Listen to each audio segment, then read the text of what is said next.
Good morning, good afternoon, and good evening to our colleagues joining us online. I'd like to offer a warm welcome to everyone joining us in the room online to this inaugural event of IEG at 50. I think we have a very exciting program. My name is Sabine Bernabe. I'm the new Director General for Evaluation. And I have to say that my appointment on August 1st of this year to IEG, I feel very fortunate that my appointment coincides with this impressive milestone. And it really is an opportunity, as we'll discuss later today, to see how we can think about the role of evaluation in the institution and how it can be even more useful for the World Bank Group. I have long been an admirer of IEG. I mean, IEG is a global standard setter in terms of the quality and rigor of evaluations, but also it's an example of the role that an independent evaluation function can play within an MDB or even public institutions globally. So it really is an honor to be leading IEG, and I tend to build on the exceptional work of my predecessors in strengthening the value added of IEG, both as an accountability tool, but also as an instrument for learning, for change, and for enhanced effectiveness. And we will have the great privilege of hearing from three of our former Directors General of IEG later on this morning. So in the next few minutes, I'd just like to briefly talk about, first of all, the significance of this anniversary for the World Bank Group, the opportunities it presents for a discussion around how IEG might contribute to strengthening the effectiveness of the World Bank in this time of the evolution roadmap, and also the critical role that engagement, quality, and timeliness will play for IEG in this process. So this milestone, IEG at 50 years of independent evaluation at the World Bank, is not just about IEG. It's really about the World Bank's commitment to accountability and learning from the past for continuous improvement. And we may take this for granted, but the World Bank was very much in the vanguard in 1973 in establishing a wholly independent unit entirely dedicated to evaluating completed projects. This had never been done. And the vision at the time was to provide an objective assessment of development effectiveness and contribute to learning from experience. And this became a standard for accountable institutions that are committed to a cycle of feedback and learning in which self-evaluation and independent evaluation play complementary roles. And indeed, accountability is critical for the credibility of public institutions. And it's also very important for the trust that people place in public institutions, such as the World Bank. And evaluation has a vital role to play in building that trust. It also has an important role to play in contributing to strengthening the effectiveness of our institutions by bringing lessons on what works and what doesn't, to feed into this continuous cycle of learning from the past to improve development effectiveness in the future and also to inform future decisions. So, and objective and impartial evaluation also offer a vital input for discussions between the board and management on the best way of meeting the needs of client countries while addressing global development challenges. And this will, of course, be important in the context of the evolution roadmap, and I look forward to discussing these dynamic processes in the next panel today. This brings me to the second point on the evolution roadmap. So this 50th anniversary really comes at a critical point for the World Bank as it's thinking about adopting a new mission, new vision, backed by a new operating and financing model in order to be able to meet the evolving needs of its clients as well as the global development challenges. And this is really an important opportunity for IEG to take stock of the role of evaluation in the institution, how it might evolve to inform the way forward and help the World Bank deliver development impact more effectively and more efficiently for people and the planet. The COVID-19 pandemic really drove home the need to adapt constantly in a rapidly changing and complex development landscape. The cycle of feedback loops and course correction played an important role in this process. We will have to determine how evaluation can best support the ambition of the new playbook, with evidence on the impact of the new strategies that we will put in place to tackle global development challenges, while staying focused, of course, on the needs of client countries. The evidence will be needed to help identify solutions on what is working in order to inform their scale-up. And IEG will also need to work closely with the World Bank, IFC, and MIGA, while also providing evidence on how they can collaborate more effectively. We need evidence on what contributes to working ever more effectively and efficiently together as one World Bank. And this is critical, of course, to assemble the skills and experience needed, but also to mobilize private and public financing to support countries while addressing global development challenges. So we will have to think about how we monitor and assess the implementation of the evolution roadmap in increasingly difficult circumstances, and how we can put in place feedback loops to inform improvements and guide course correction. So our guest in the last panel today, Dr. Sergio Firpo, Secretary for Monitoring and Evaluation of Public Policies for the Government of Brazil, will share his thoughts on how evaluation can help client needs while addressing global development challenges. World Bank President Ajay Banga has called for a challenge in terms of changing how we measure success, to focus less on the volumes of financing and more on the results and the outcomes and the impact that is achieved with that financing. I look forward to learning the thoughts of our speakers in the first panel on how we can work together to make impact our new measuring stick. Evaluation can certainly play a key role in strengthening outcome orientation. On the one hand, by assessing the outcomes and impacts of World Bank financing and also identifying what works and what doesn't in terms of achieving impact, but also working together with World Bank management to see how we can strengthen the focus on outcomes, for example, by working more with theories of change and setting up strong monitoring and evaluation mechanisms. And I look forward to that discussion. So lastly, before I close, the last point I wanted to make is that to ensure the value and utility of evaluation during this critical period, IEG must continue to provide high quality work in a timely and user-friendly manner and to engage with its stakeholders.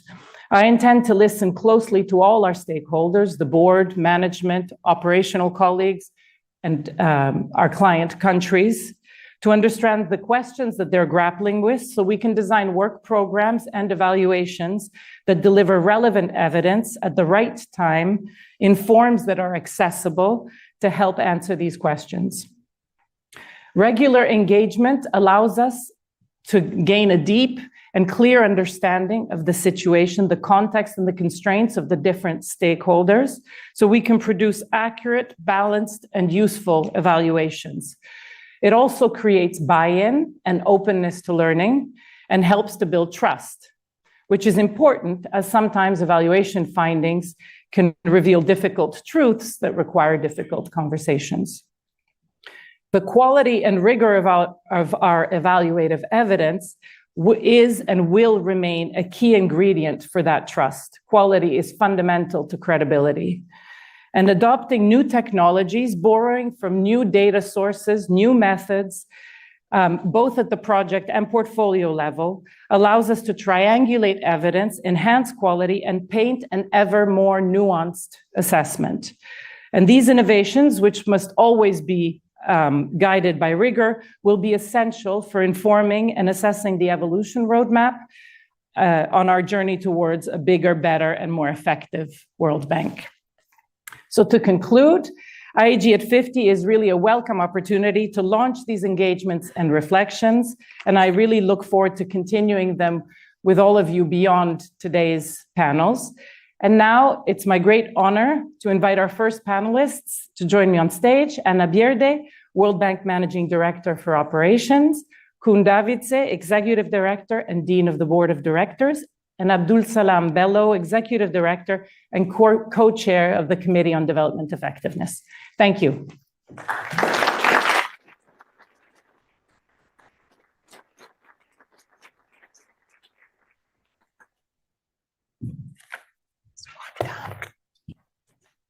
go ahead.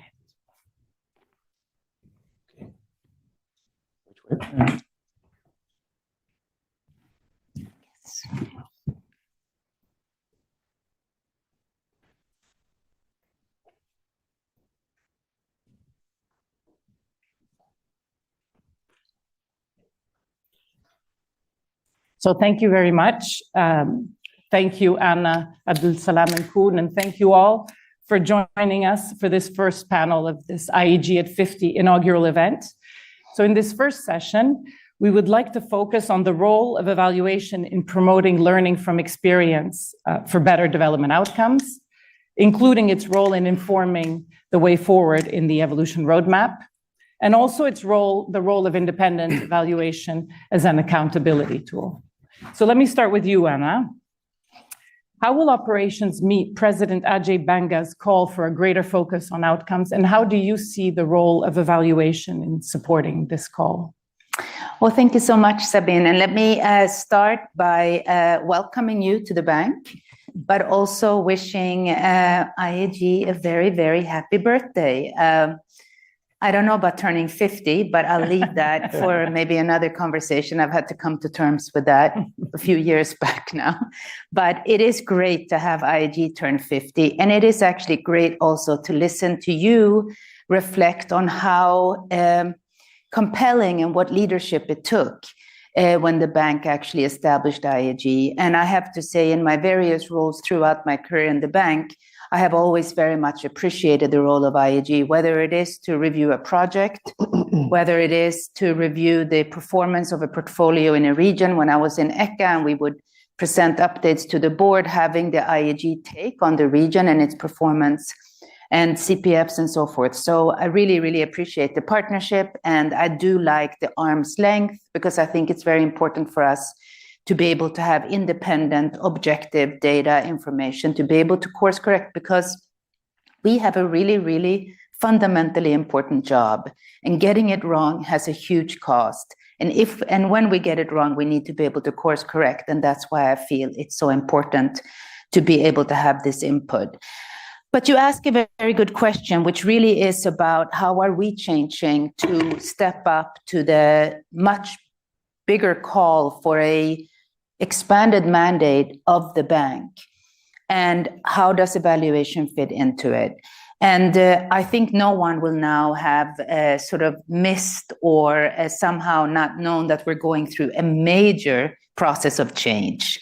And of course, it was called upon us about a year ago during the annual meetings, and we're now coming up to a year of this, what we call the evolution roadmap process. And I think it has been an incredibly important journey to what Ajay says, outside looking in. What is happening in the outside world, and what does it mean for an institution like the World Bank in having to change?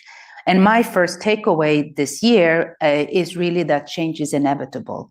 You have to adjust, you have to change, you have to adjust also to the changing circumstances in the world that you operate in. And it's so encompassing.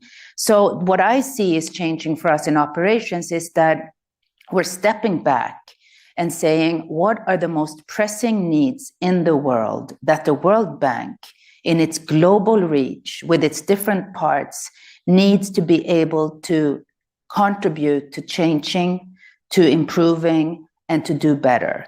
And that is really encompassing, and we call them addressing global challenges.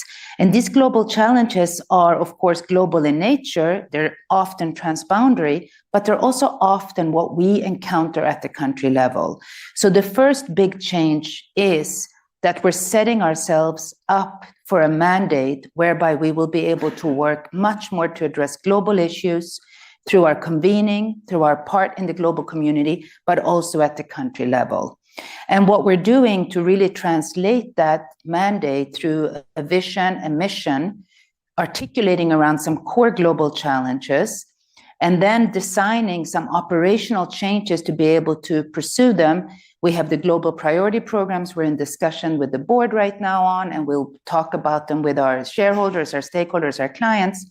But it's also other ways. And what I'm trying to do at my level as MDO is also seeing operationally, do we have the right instruments? Do we use our instruments well? Are our processes fit for fight?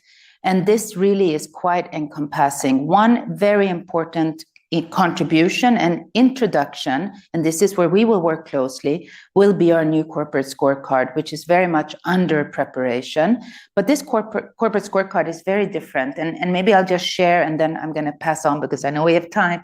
But this corporate scorecard differs from our current corporate scorecard. How? First and foremost, it's much higher level. We're going from over 100 indicators to a top sort of level of 20 or so.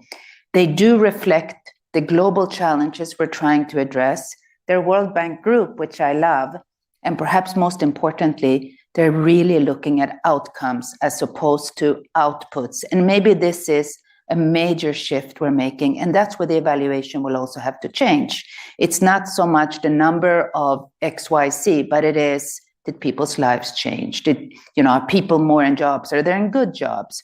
So I think this is where we are both going to have to adjust. But buckle up, the change is happening, it will keep happening, and it's quite exciting actually as a development practitioner to be able to be part both of the design, but also importantly to be able to implement it and with all the partners.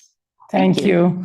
Thank you very much, Anna. I really look forward to working together on understanding, on pushing towards more outcomes, but also understanding whether we have the right instruments, whether they're relevant and effective, and so on. So let me turn to you, Koen. As the World Bank maps out this revised mission and vision, it will have new strategies. We talked about the global priority programs. Anna talked about the global priority programs. How do you see the role of evaluation in supporting the design? What can we do to support the design of these strategies? Well, thank you very much, Sabine. And I also have to congratulate IAG. I think we've talked a lot of past year about global public goods. I think IAG has actually become a global public good. And I'm serious about it in the sense that it's become not just important to the World Bank, but to the development community. Development resources are scarce. We can only spend them once. And so how we spend them is incredibly important. And that's why the learning and the difficult conversations you were talking about are so important. Congratulations also to you. I was involved in recruiting you, and I'm very happy you said yes. So I wish you good luck, and I have all the faith in your turn. I think you'll do great things for the World Bank. I must say that when I saw the emblem of the day, I thought, am I at the wrong conference? Is this the NATO anniversary? But it's I'm glad I'm at the IAG anniversary. So I made it to the right meeting. In terms of evaluation and the evolution process, I think there's several entry points, and Anna mentioned some of them. There's a greater emphasis on knowledge, a greater emphasis on outcomes, a greater emphasis on partnerships, country systems, and those are all elements where IAG can make a contribution.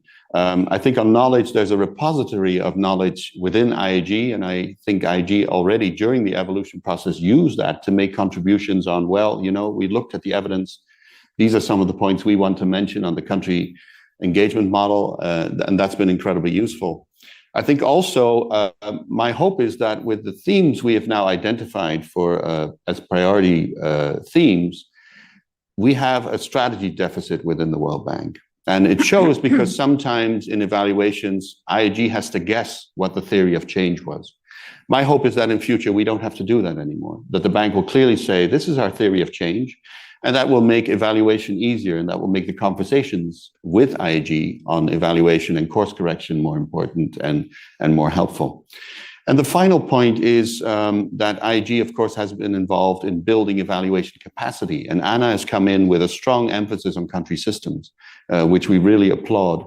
And I think there also, IAG can basically make that whole by making sure that countries themselves are more aware of what works and what doesn't work, which will put them more in the driver's seat. So I think that emphasis on capacity building, spreading the knowledge that IAG has built up, and spreading the systems that IAG has built up will be incredibly important.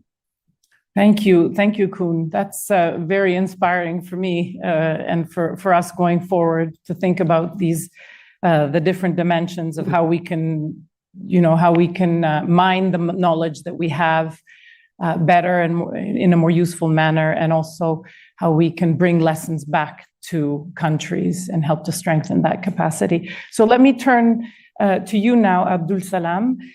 So we've talked about how IAG can support outcome orientation and the evolution roadmap.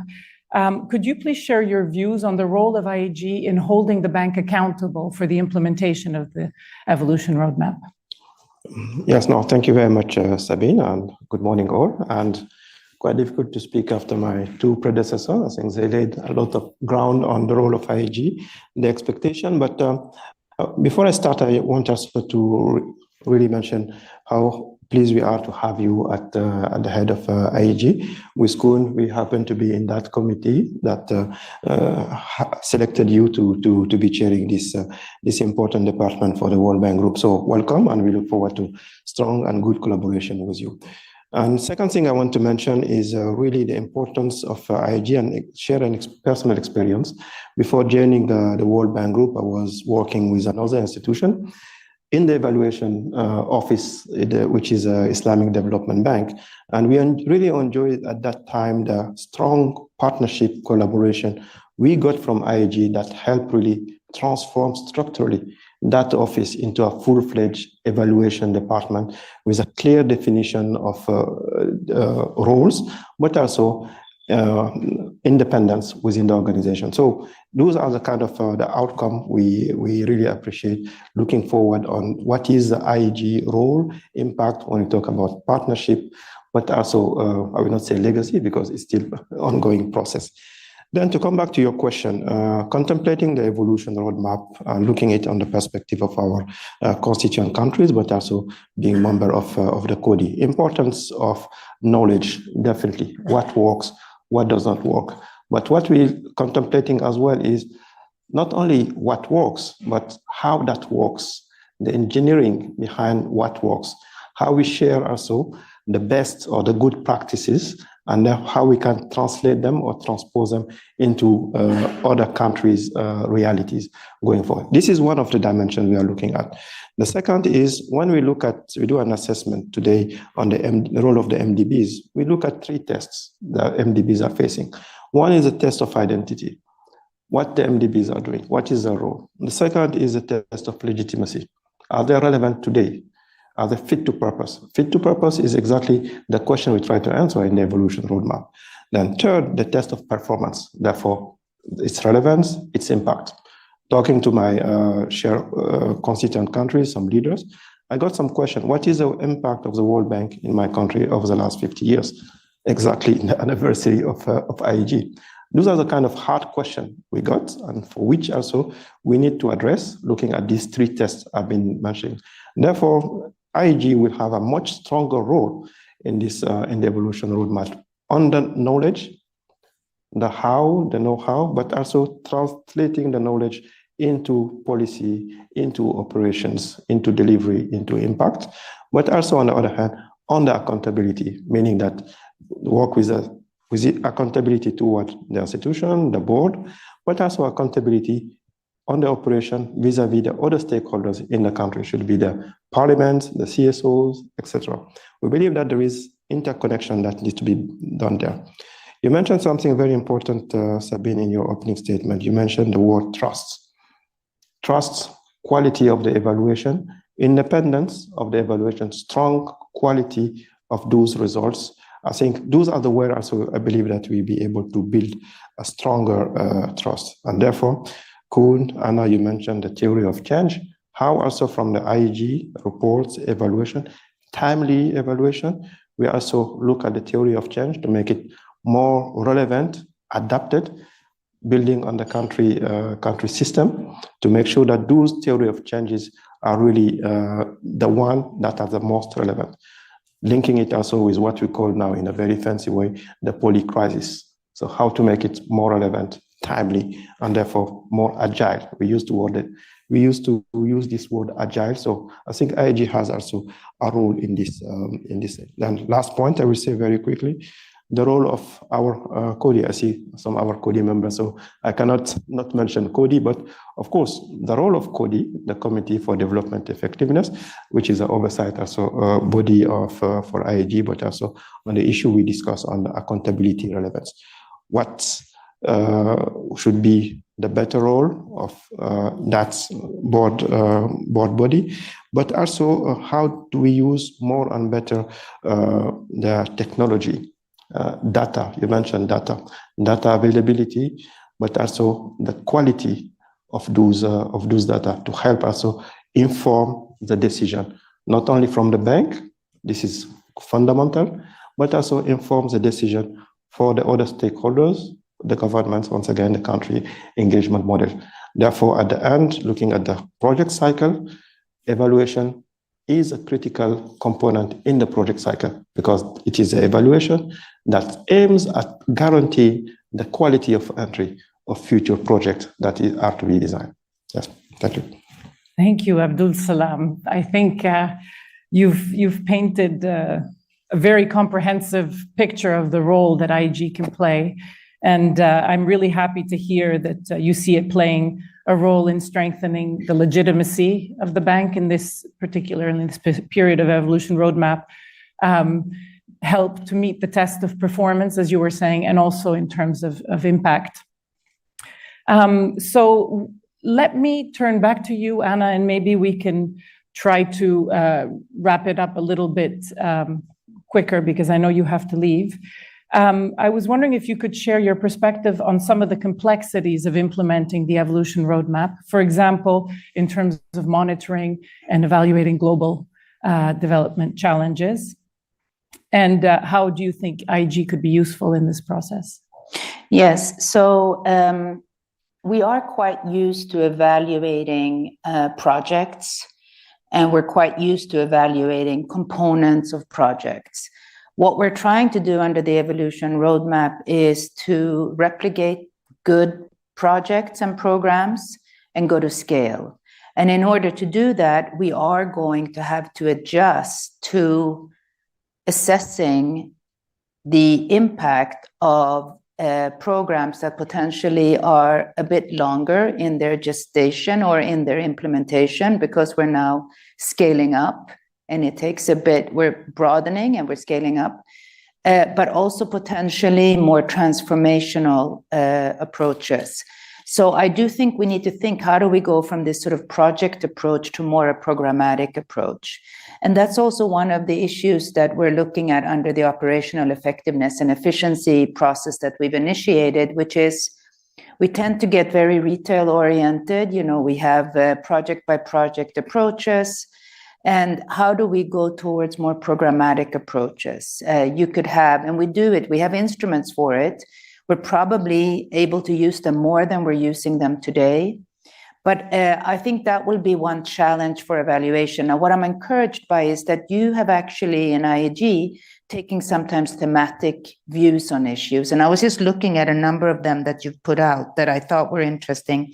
One recent one that we're studying very carefully is the one that looks at gender in fragile and conflict and violence settings, because we're coming out with the FCV midterm review now. So that was very timely. It also comes at a time when the bank has a new gender strategy. That was important. The other one is, of course, working as one World Bank group.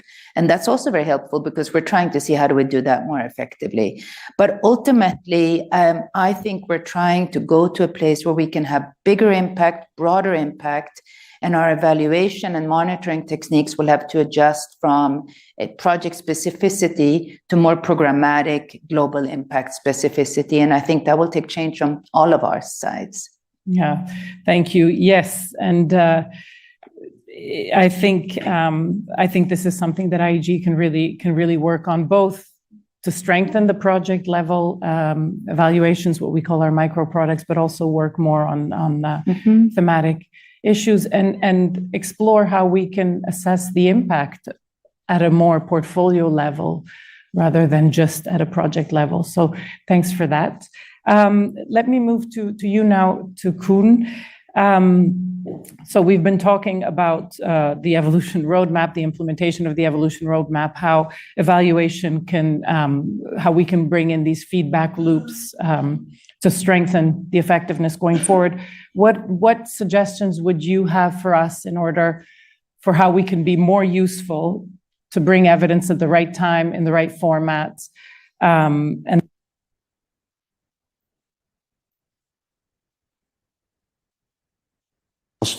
yes, we're back. Following up on what Anna said, well, first of all, we want it today. We want it today and well considered and everything, and so we always want the impossible.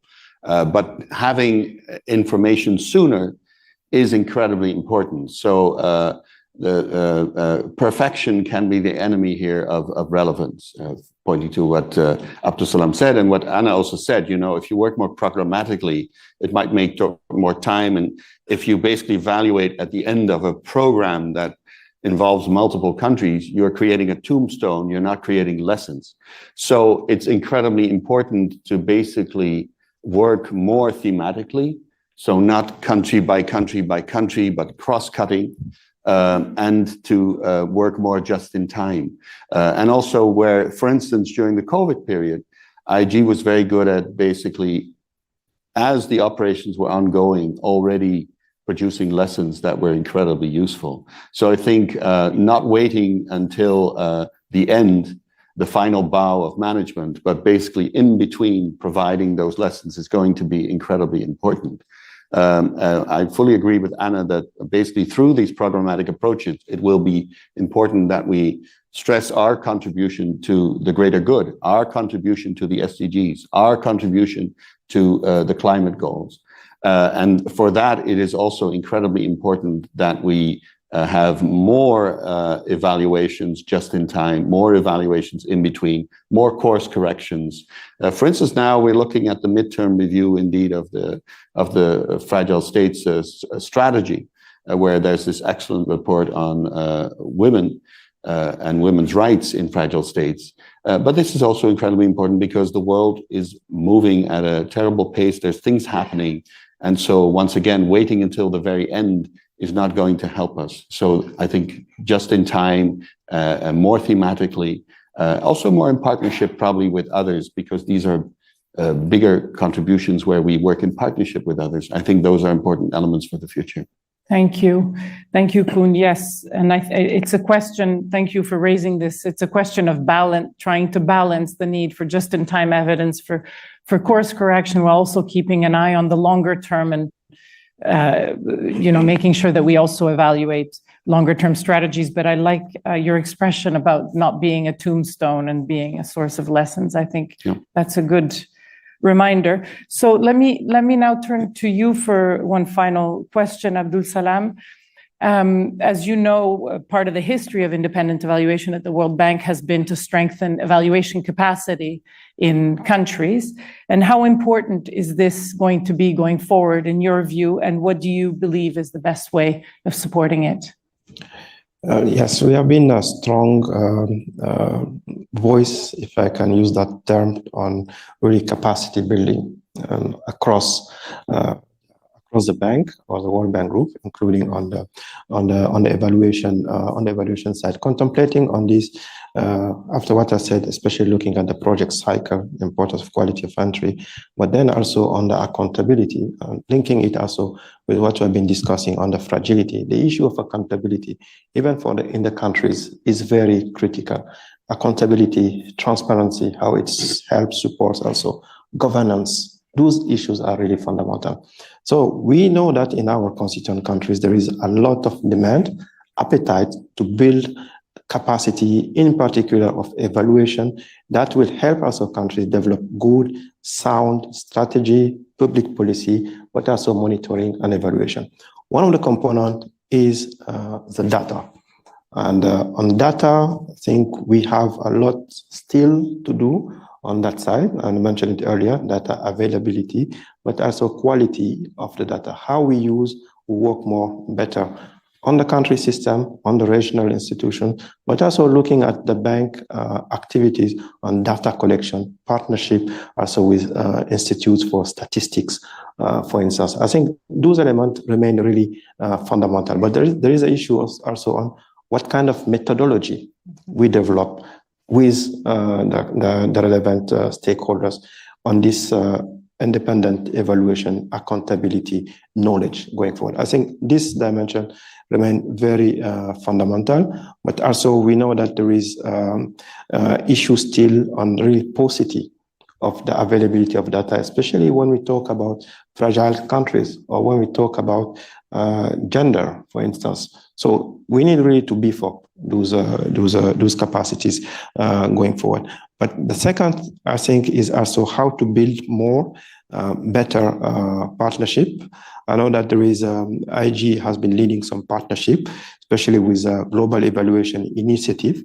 I believe that those kind of initiatives are important, needs to be also scaled up going forward.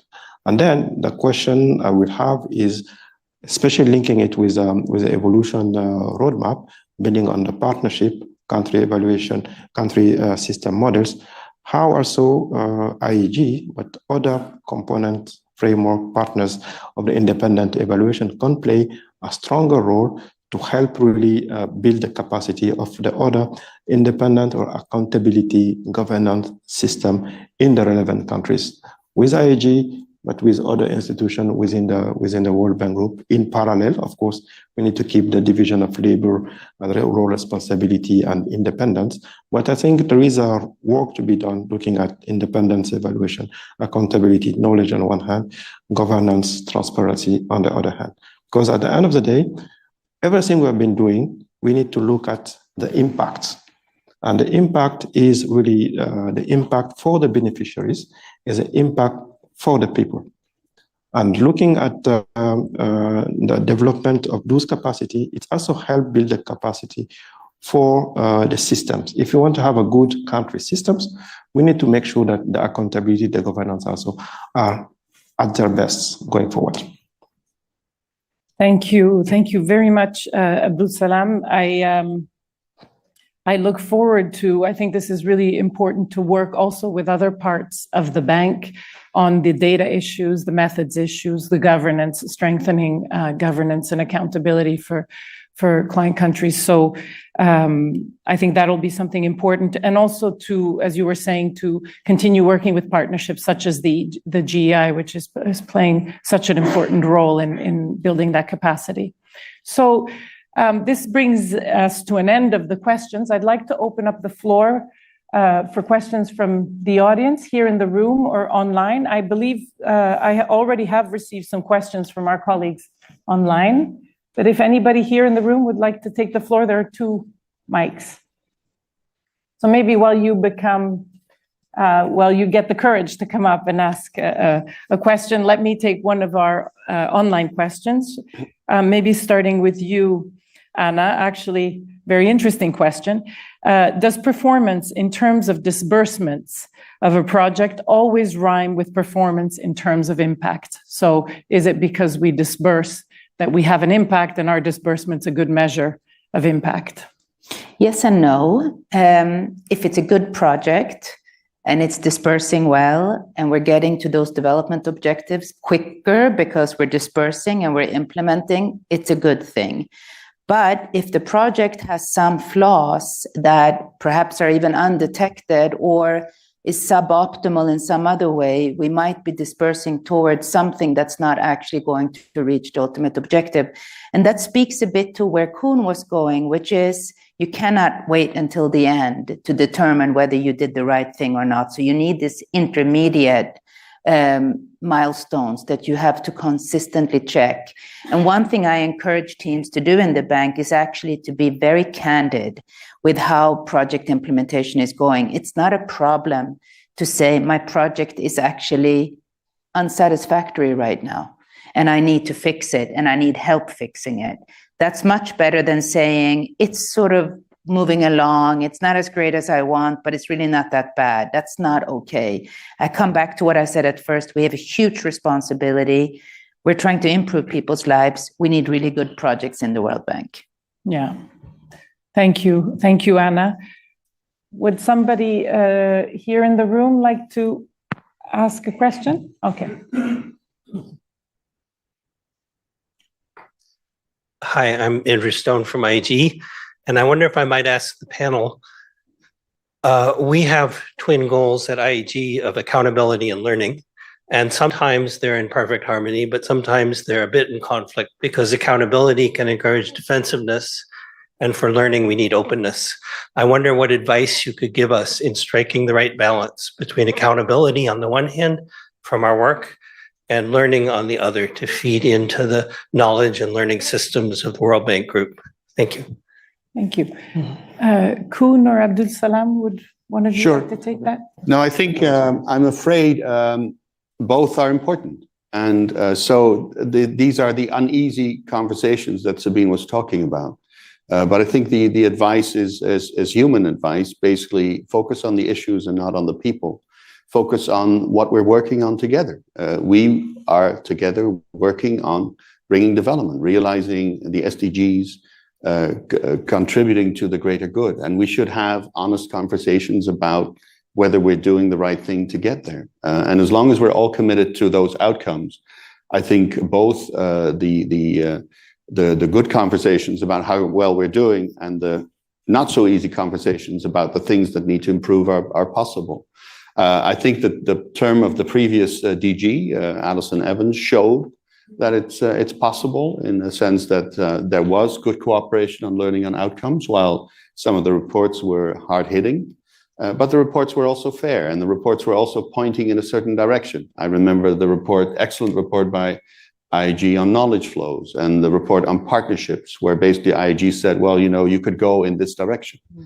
I was at the bank before, and there were more contentious relationships between IG and management. And so, yeah, it's a question of treating each other fairly and respectfully, but having that honest conversation. Because as Anna said, if a project is not doing well, or if a program is not delivering, nobody's going to benefit. Staff is not going to benefit, IG is not going to benefit, but most of all, beneficiaries are not going to benefit. So those difficult conversations are to the benefit of all. And as long as they're open and respectful, I think they should be held. Thank you. Thank you very much, Koen. Abdoul Salam? Yes, maybe I want to add a couple of things here. Yes, accountability and knowledge. We should not see that as a mutually exclusive dimension, but exactly like Koen mentioned, they are fitting to one purpose. It is a result, the development impact at the end for the beneficiaries. And the importance of accountability, we are all accountable at any extent. I mean, should you be a board member, person in the management, whatever the function, the accountability remains important.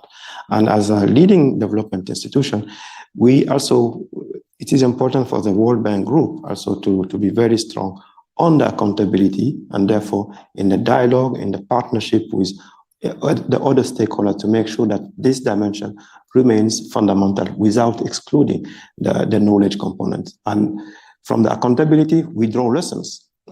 Those are the knowledge.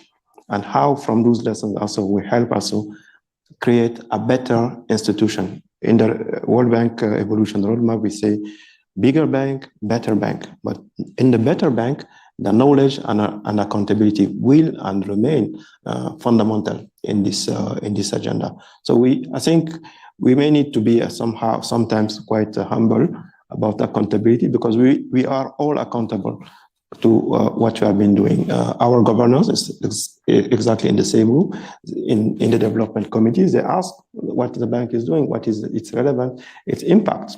So the accountability remains fundamental, especially if you look at the three tests, once again, we've been talking about. But it should not be accountability versus knowledge, or knowledge versus accountability. We have to look at these two components as working in sync. Actually.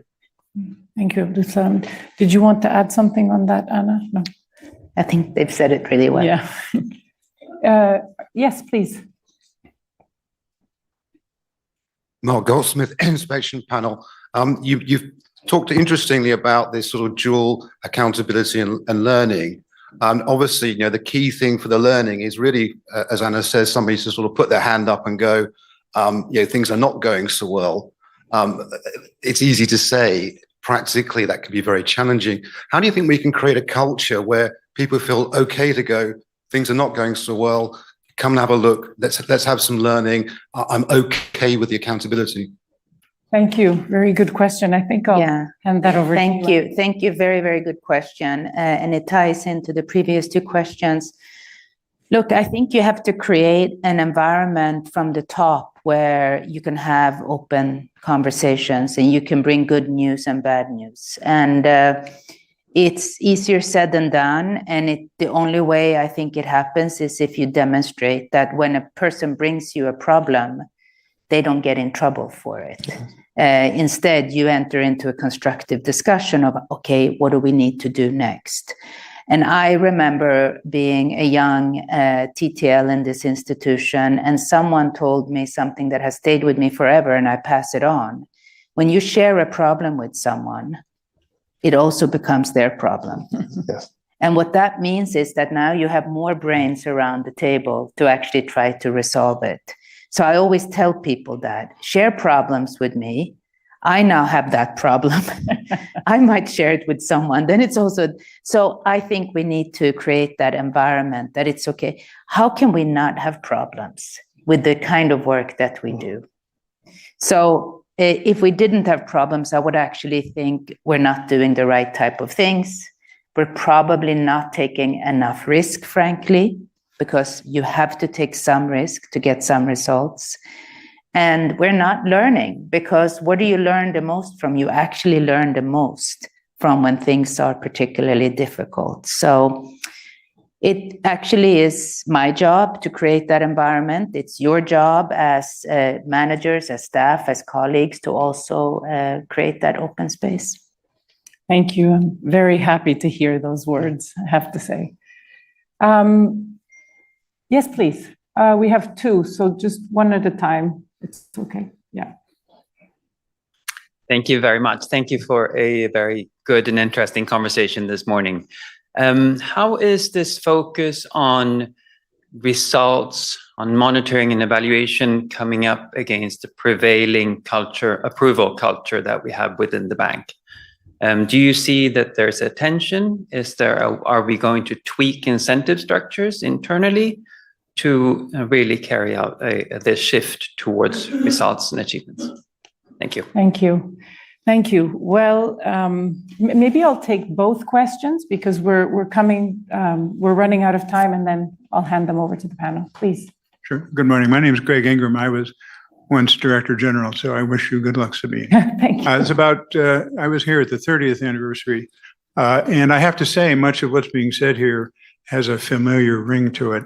I was looking at notes and there are a lot of use of the same words, but I wanted to ask a question specifically about what's been called programmatic evaluation.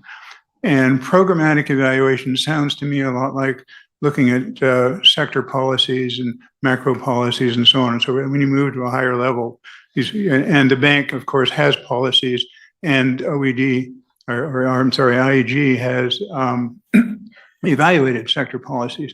So I wondered if you have anything else in mind when you think about programmatic policies. The other comment I want to make is, for a long time, project evaluations have been the sort of basic building block for much of what IEG does. And I just want a cautionary word, don't go out of that business, because this is the aggregate that makes the concrete work in terms of what you do.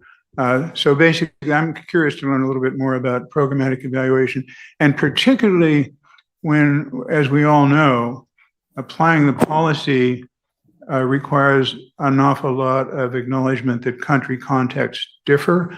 And one of our favorite watchwords has always been one size doesn't fit all. And I see a sort of tension here that I'd be interested to learn how you're thinking about that. Thanks.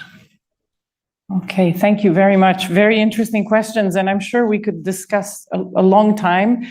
We just have a couple minutes. Let me then just hand these questions over then to Abdoul, Salam, and Koen. Maybe, Koen, would you like to speak to the one about results versus approval? I mean, a culture that is focused on approval and signatures, is it in contradiction with achieving results?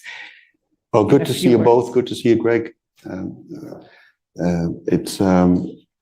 on that, I think we come back to the issue of what Anna mentioned. Culture starts from above, and a president saying, you know, I really like you presenting big numbers, but I also would like to hear about the quality, is a good start. And Anna basically saying it's a rough world out there. Development is a difficult business. Don't just bring me the glossy brochure, but bring me how it's really going. I think that's important. When I worked with UN in the Sahel, I had the privilege to start with the bank, the conversations about the Sahel Women's Empowerment and Demographic Dividend Project, which I think is a very important project. And that project is multi-country. And that means that you can sort of see in action, are we doing a cookie cutter, or are we actually tailoring this so that it has impact at the field level? Why is it working in one country? Why is it not working in another country? And I think those are the kinds of lessons we can draw. And that also shows that it's not just about pumping the money, but it's also about taking those risks and tackling the difficult topics. If it's easy, leave it to the private sector or leave it to another organization. We don't have 20,000 people here for nothing. We have 20,000 people here to do the things that move development forward. So I don't think the message that we're sending at the moment is we're just going to go do easy stuff. No, we're going to try and crack the difficult topics of development because we know we're in a hurry. We're not making the 2030 deadline. We're not making the climate goals with business as usual. And so we have to remain interested and engaged in the difficult questions. And I think it's very important for management, the board, and the shareholders to send the signal that it's not just about volume, but it's about really moving things forward. And in that respect, I come back to the question that we all raised, and basically it's also about building country capacity. And that's not about the big numbers, but that's about going back to what the World Bank Institute was doing. Yes. Really helping countries build capacity, for instance, on anti-corruption, on governance, which Danny Kaufman was doing. So I think it's important that we don't shy away from those issues. And once again, I think the messages that Ajay and senior management are sending are going in that direction. Yeah. Thank you, Koen. We've run out of time, I'm afraid, because I know Anna has to go. That was a very important question on what do we mean by programmatic evaluations and how does it fit in with also the project level evaluations. Perhaps we can take that during the coffee break with the rest of the panel if you stay. I'm very sorry to have to cut it short, but I don't want to be responsible for Anna being late at the board. So I'd like to just thank our speakers and thank our audience, both in the room and online, for joining us. I think this was an extremely interesting discussion. It gave me a lot of food for thought. What a great opportunity as I start in my new role to have these conversations. Just a reminder for the next session, we will have the privilege of having the three former Directors General of Evaluation, and they'll give us some insights on how evaluation has evolved and maybe some advice on what we can do going forward. And later, we also have the privilege of having Brazil's Secretary for Monitoring and Evaluation of Public Policies. And I am sure those will be equally insightful conversations. So thanks again, and thank you to our panel for coming.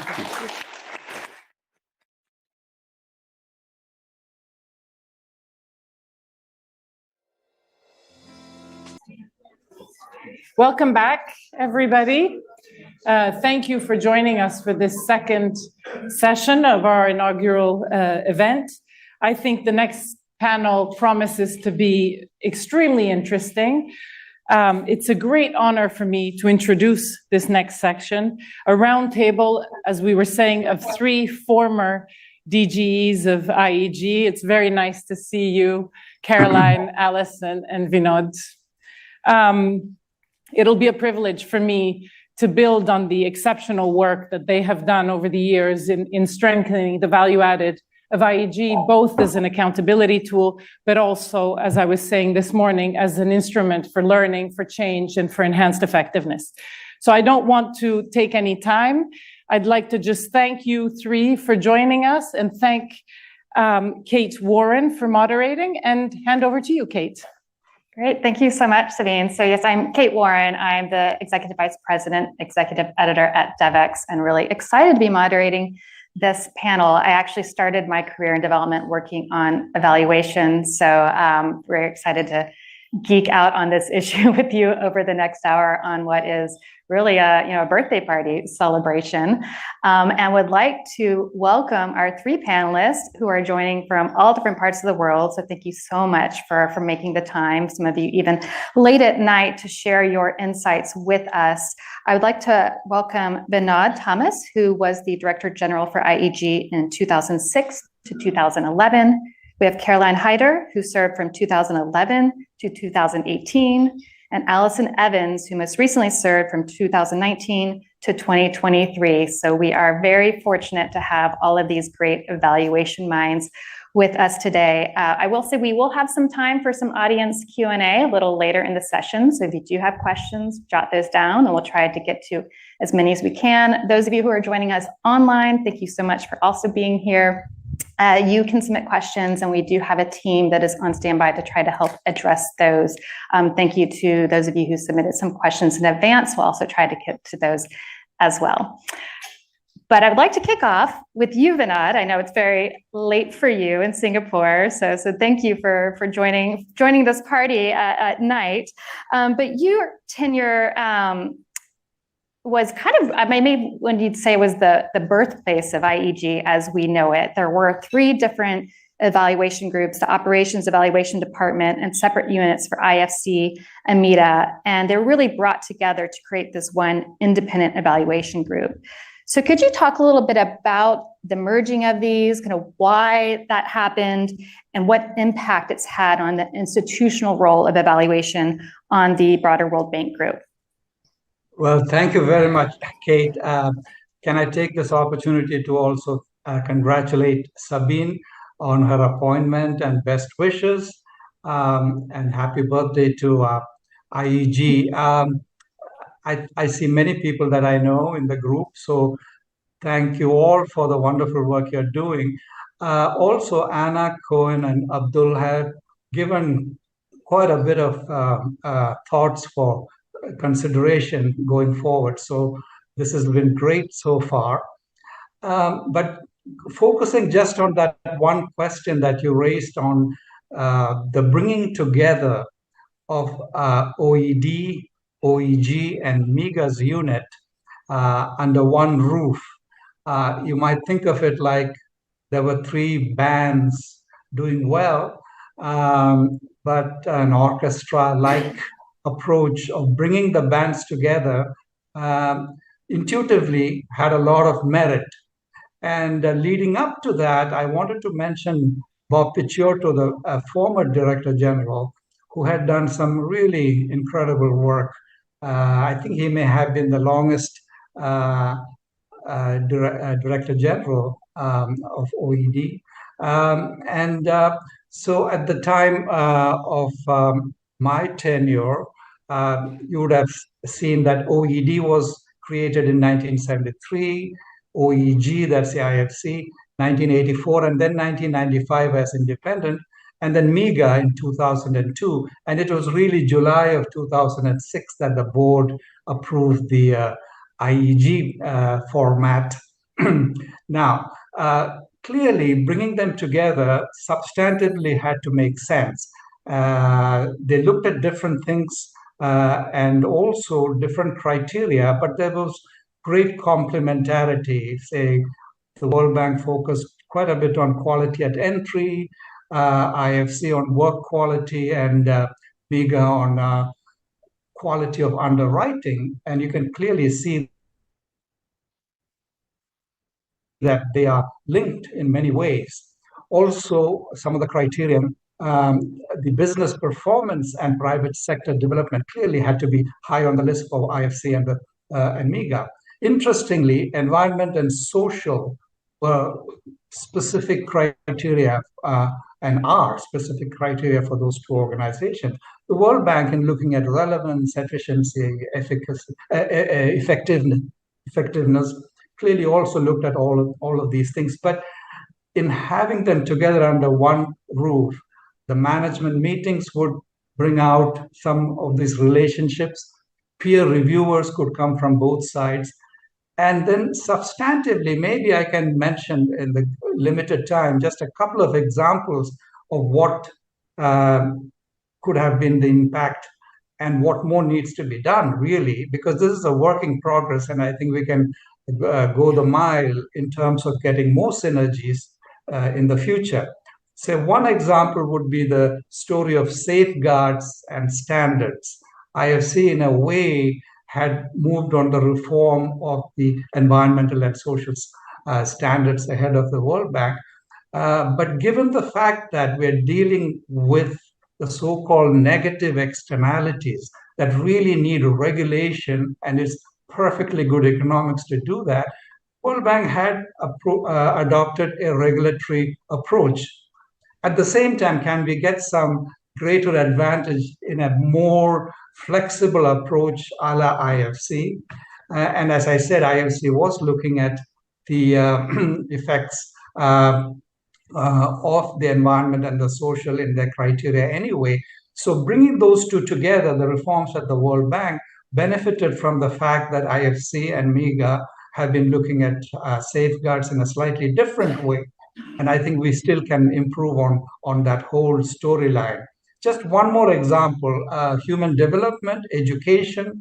The World Bank issued IEG issued a very interesting report on the fact that access to education had really improved a lot, but the quality was really the key point. And here, IFC's experience on the private sector, both the promise but also challenges of getting private sector to play a role in education came handy in terms of enriching the World Bank's approaches to improving quality. I'll just name a couple of other examples. The financial crisis, maybe we'll turn to that later. Of course, the three organizations really had a lot to say that are complementary on that. And also country evaluations. I think that's where, in a way, whether it is in my time, Morocco or Mozambique or Brazil, can you imagine doing a country evaluation of just the public sector side or just the private sector side? It's really the whole thing that makes the difference and make the needle move. So those reports you will see. One report I would mention that is probably worth looking at in summarizing the storyline would be the 2011 annual report from IEG. Thank you. Right, thank you. And Vinod, you really emphasize the impact of learning in past evaluations. And in the previous session, there was a lot of discussion around kind of the tension and balance between accountability and learning. So Caroline, this question is going to be for you. There were several questions earlier from the audience about how accountability can create more a sense of defensiveness, whereas learning definitely more creates openness. But there's a dual purpose for evaluation and in both, and a need for both. So what was your approach to managing this balance during your tenure? So first of all, thank you also for inviting me. Congratulations to Sabine, to her new appointment, and all the best of luck. I would like also to echo what Greg Ingram was saying. Listening to the first session, there were lots of themes that continue to reverberate. And it made me smile because I am coming up to my anniversary of 5 years retirement. And so listening to this conversation is maybe a little, it could be a bit frustrating to see that the needle hasn't moved further. Let's put it like this. In terms of this debate about accountability and learning, it is something that I has accompanied my entire career, because I been doing evaluations my entire career long. And so the challenge that existed when I joined IEG was that, and here I'm reflecting the perception of the World Bank Group management rather than saying that it was like that, but they felt that IEG was out to get them, to make a big splash, have big news stories, and sort of like try to gain attention, rather than sort of looking at IEG as a source of an independent, well-balanced, credible, high-quality evaluation product. So we had a dual track in terms of investing heavily into new methodologies, creating the methods unit in order to raise the bar on the credibility side, and at the same time also investing heavily into the learning side by thinking about how do we package products, how do we communicate them, how do we remodel our website so that people can find information more easily. And we had also, and I don't know whether that continued, we had some interactive processes where there was much more engagement, which people appreciated across the institutions, because they had felt that sometimes IEG people had arrived and sort of were like, how to put this, they were not open to listening, they were not open to receiving feedback in return, which of course makes it more difficult when you are trying to assess something. And so we invested in some aspects of that nature, which I think were well received and changed a little bit the dynamic. However, I have to also say that the dynamic was, and that sort of ties in a little bit with the culture that was mentioned in the previous session, where inside the World Bank Group, it was very difficult, and what it sounds like it might still be the case, difficult to admit failure. And so there was a heavy emphasis on how can we show that IEG has gotten it wrong, rather than say, you guys have a point, let's talk about how can we change that. And that, of course, is a big challenge, especially, and we heard some of the board members say, you know, that they oversee IEG, and they absolutely do, and they play an extremely important role in doing that. But it is the board that holds management accountable. And I felt, especially in the later years, that especially the CODI focused on how to not only exercise oversight, but how to control IEG, rather than play that role of being a conduit to take evaluative evidence in order to hold the World Bank Group accountable. So that is a very big and important part in this puzzle of all the different players needing to play their role for the system to work. Yeah, I love this point of, you know, you can learn from failures as much as from successes, and kind of flipping that narrative a bit. And so to build on this learning component, I'd like to bring you in, Alison. I mentioned that I started my career in development working in evaluation, and I don't know if this resonates with you all, and this wasn't with the World Bank, but you know, we do these big reports at the end of a project, upload it to a database somewhere, never to see the light of day again. And so many great findings in there, whether it's from successes or failures, never made it out to help inform future projects. So I'd love to hear, you know, how you saw that evaluative knowledge being disseminated with different stakeholders, and how you saw that evolve during your tenure, and how you'd like to see that continue to evolve, maybe even with the use of new technologies, innovations that Sabine mentioned at the beginning of the program. Sure, thanks, Kate. And thank you so much, everyone. It's lovely to be here, and nice to share a panel with Caroline and Vinod. Vinod, as you said, and I'm sure as Caroline also feels, and Greg's in the room, you know, we're all here celebrating independent evaluation at 50, in large part because of the work of the foundational work, really, of Bob Picciotto and others, who really set the course for independent evaluation in the World Bank Group. And we owe him an enormous debt, I think. And I just want that recognized today. So to your question, Kate, look, I mean, I'd been in the bank in the mid to late 90s, and coming back in 2019 as DGE, it was really interesting to see, you know, how much had changed about the sort of internal environment, but also how much hadn't, and also just, you know, where the development challenges of the time were going, and to really try to think about this issue of how we position evaluation knowledge in the context of this rather different kind of landscape. And I was very aware that my predecessors, Caroline and Vinod, had done a lot of work in trying to sort of build up the craft of evaluation, the credibility of evaluation. And now I sort of saw part of my role is to really try and take that to the next step, to really see how we could extract that additional value out of the evaluation evidence base, of which IEG sits on an enormous evidence base that is both as broad as it is deep, to really see how we could take that evidence to the table when the kind of decisions and conversations were happening that we felt IEG should be able to influence. So I suppose I took a look at IEG and thought, right, we've got incredibly important work here. But what I'm not seeing is that the best of that evidence is really hitting the right audiences at the right time, that we need to think even more about how we make that evidence accessible and timely.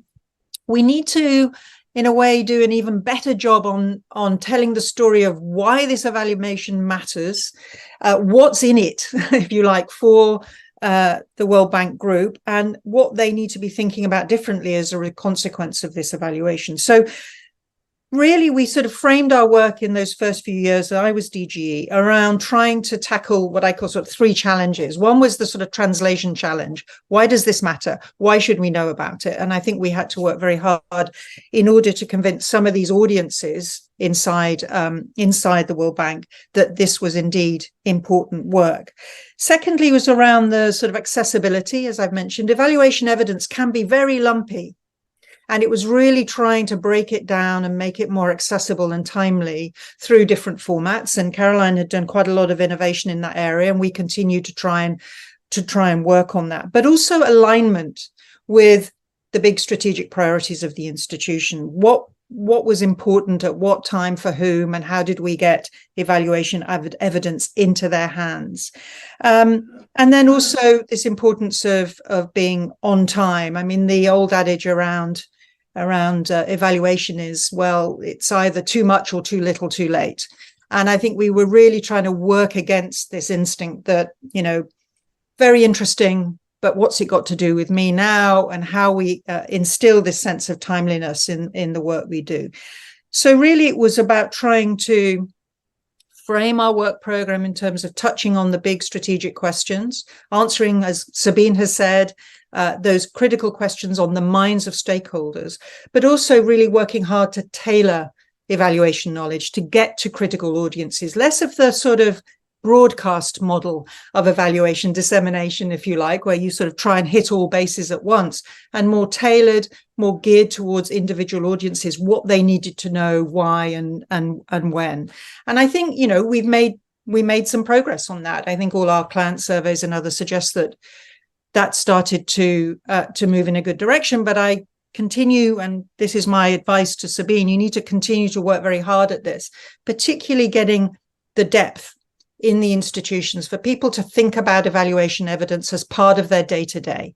And that continues to be, you know, an ongoing challenge, I think. There is within the World Bank Group, and it's true in other multilaterals, a certain degree of what I would call, you know, a sort of going through the motions. Yes, we agree evaluation is important. Yes, we agree we should do more learning, but it's really making it meaningful and really bringing it alive so that actually we move it out of the space of being kind of performative and much more about critical to your day-to-day job. So lots more to do still, but I think we started to move the needle a little bit. Right. Yes, I think it's the previous panel said perfection can be the enemy of relevance. So I want to come back to you, Vinod. You mentioned earlier about the financial crisis, and you were the DG during the 2008 financial crisis. So what were some of the demands placed on the evaluation unit, particularly thinking about this context of just-in-time information, helping to navigate a crisis while it's happening? How did you respond within the IEG unit to that unique challenge?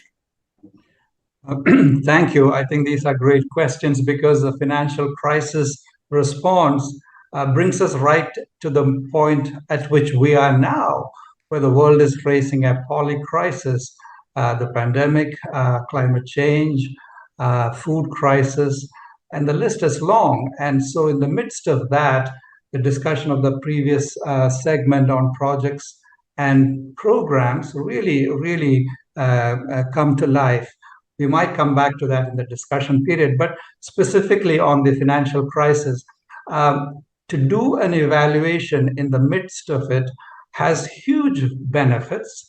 President Wolfenson used to ask whether, OED at that time, is that a history department or is it one that would help me to go forward? And clearly, it has to be the latter. But the issue also is that to have rigorous tools of analysis and data to say something very sensible about ongoing projects and programs is also difficult. So striking that balance, the financial crisis episode at that time, a decision was made to do this in 2 stages. One, a preliminary look, phase 1, that was completed during my time. A second one, phase 2, to then look at more detailed data as well. So one thing that comes up right away is speed and quality. Speed is of absolute essence, but even when you go into an emergency rooms, when speed is of great importance, you still have to have protocols so you know what shots you got on Sunday so you can follow up on Monday. So striking that balance, how did the World Bank do? I mean, the results of these evaluations are there, so I won't go into that, but some very valuable lessons in process, in the middle of the program evolution, turned out to be useful. And that is something we might carry forward in the world of 2023 and beyond as the World Bank is trying to scale up. A couple of things that came out of those evaluations. One, and I think they are still valid now, one, the knowledge base, including from research, DEC, and all the rest, that gives us the basis to really move fast on a crisis situation. Secondly, the country relation really matters. So working with institutions in the country also gives us a head start. And then, of course, there's the question, how much can the World Bank do? Of course, it's not just money, but money helps. So is there headroom for doing these things? So in this case, maybe I can just mention a couple of things looking ahead. The lesson or the difficult point that comes out of the financial crisis response was that even in the midst of a crisis, if you think this is going to happen again, which is the case for climate change, there's no doubt that this is going to get worse before it ever gets better. And pandemics might return with force and maybe greater force. Prevention or activities that avoid future crisis as much as possible, that's a role of a public goods organization like the World Bank. Can we do more of that would be the question. On the pressures on IEG, I think, Kate, you alluded to that. Interestingly, I think the board, if I recall right, was very much pressing us to do this real-time evaluation. Management would have liked results, but wanted to make sure that it's fair, that it's not premature. IEG wanted to do what would help, but at the same time, very cognizant of the methodological limits of doing this. I think in the last decade or so, we have made progress. We really should be doing these real-time evaluations, more of them and better as these other crises are unfolding. And that could throw away some of the great results so far unless we get good results on the crisis management and quickly. Thanks. Thank you. And so, speaking of other crises, Alison, you were serving during the COVID-19 crisis.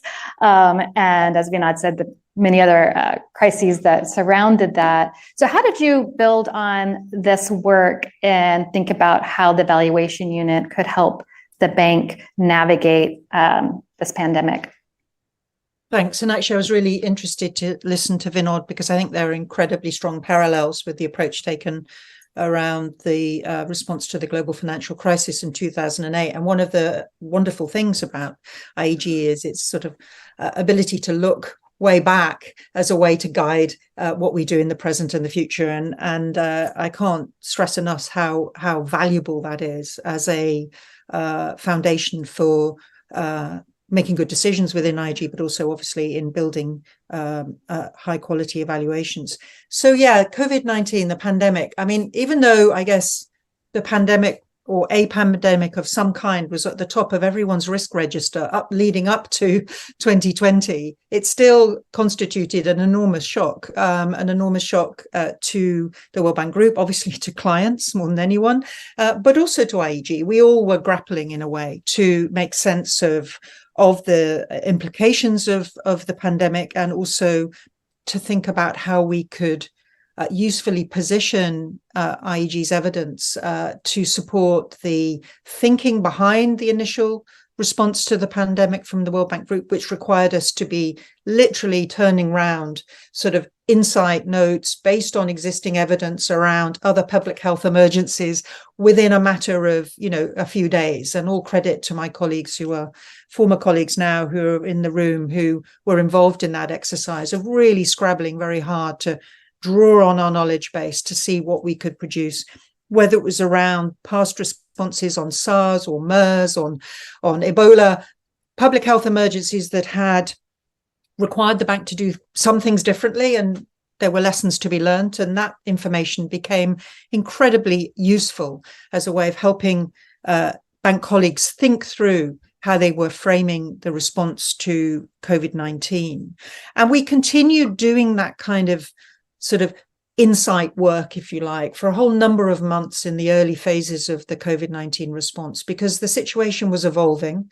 There was no moment when, in a sense, figures weren't rising and, and the virus wasn't spreading. So we will continue to try to produce those as a way to bolster some of the response framework that the World Bank Group was putting together. And that covered both the public sector side and the private sector side as well.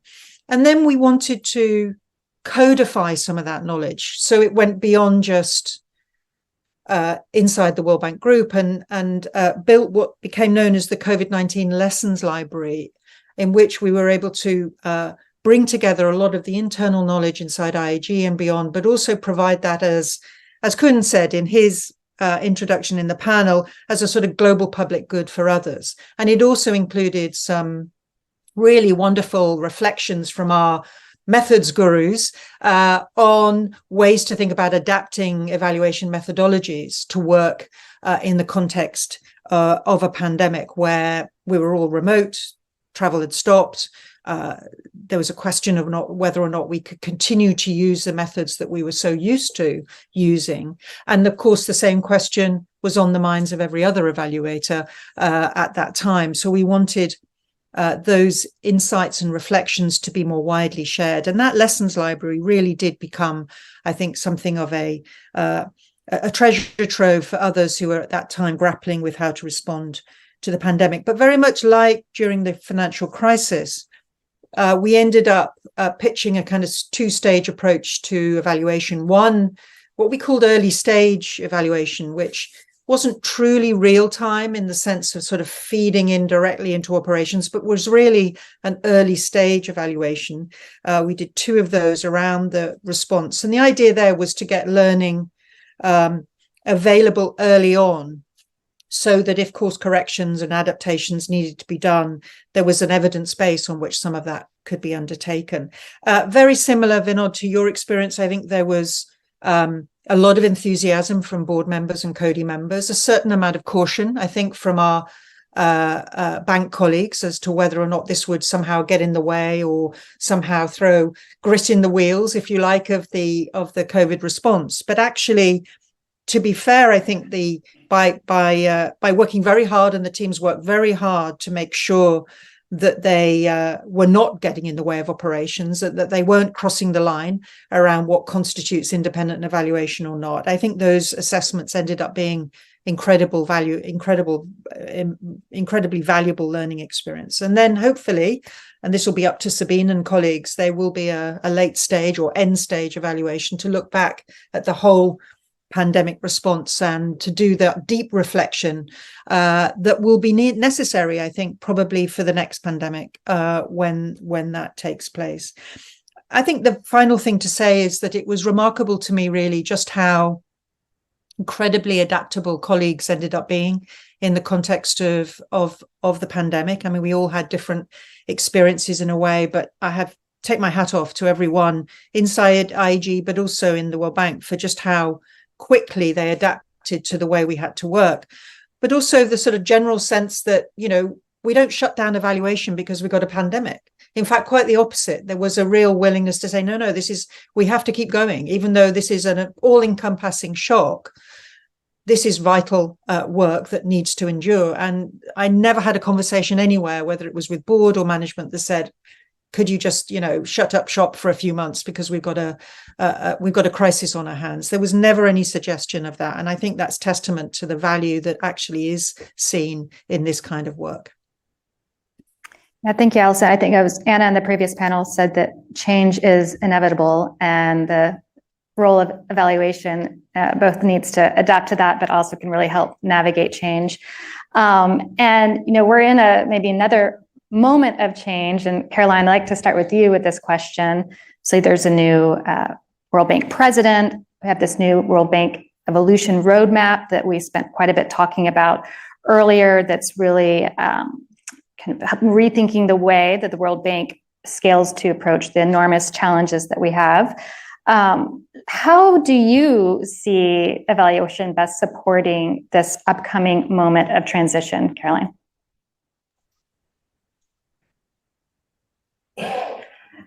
I think you might be muted. Okay, there we are. Sorry about that. Yes, thank you for the question. Looking at the evolution roadmap, it makes me think a little bit about the 2012 World Bank Group strategy, which I have not kept track of it. I don't know at which point it is, but obviously there is a strong need to redo something, rethink something. And as Koen said, we are living in a bit of a vacuum in terms of strategic directions. When I came into IEG, it was in the end of 2011. The work program was covering a lot of interesting issues. The second financial crisis evaluation was completed and presented by me to the board. But IEG had not on its radar the 2015 Millennium Development Goals. And so we had not programmed a lot of work by which we could show what the World Bank Group had contributed to the Millennium Development Goals, which are the predecessors of the SDGs. So one thing I would encourage Sabine and the team to look into is, how do you think, even though the SDGs are a long way away, 7 years, given the cycle of programming evaluations and undertaking them, having already now a strategic look at what will be needed at that time to understand better what the World Bank Group has contributed to that global effort will be important. And by doing some of these evaluations now, they can also start informing the evolution process. just to pick up on something Vinod had said earlier in terms of the merging the different departments to create IEG. That had happened about 1 year before my arrival. And so we continued really building on that very important step that was essential in order to look really at the group's impact and how the complementarities between the different work areas were generated. It was not an easy process, but it is something that's really essential. And to speak to the other institutions, to all three institutions in a way that they all three feel heard, because there is a dynamic between, the World Bank, IFC, and MIGA. So that was another aspect that was very important. And I would imagine going forward, looking at the future, this will continue being important because their roles might be shifting. And who knows, maybe there will be also other structural changes that really require deepening that understanding. Now, coming back to the point I made earlier about the 2012 strategy, and just to give one very concrete example, in the 2012 strategy, the World Bank Group decided to put much greater emphasis and rethink its way of doing public-private partnerships. And so we started an evaluation that would look at the past, but do so from a perspective of where did the World Bank Group wanted to go, so that each of the key areas where the change was foreseen, the evaluation presented, in this area, you're pretty much on a good track. Here, you're way behind. Here, you might be ahead of the curve and the strategy is not ambitious enough.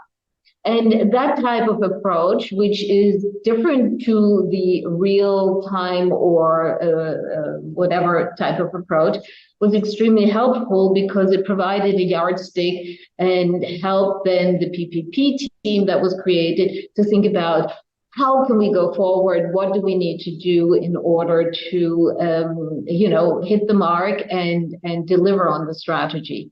And I think that's a valid, creative, evaluative way, because you keep on looking at the past, but really very strongly focus on where do you want to go. So if this evolution roadmap sets out clear areas where one can understand what is it that they want to change, and then turn that into evaluations, thematic evaluations, I think that would be extremely valuable. Thank you, Caroline. And before we move to the audience Q&A, I would love to get Vinod and Alison's take on this question around how evaluation can help inform the evolution roadmap. I'll start with you, Vinod.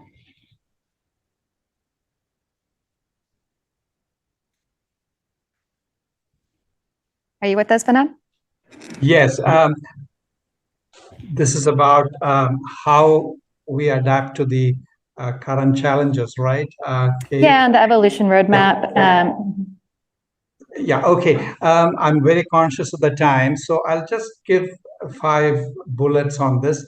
I think looking ahead, we are really at a very, very critical time, and some would call it an existential crisis, and I don't think it's an exaggeration.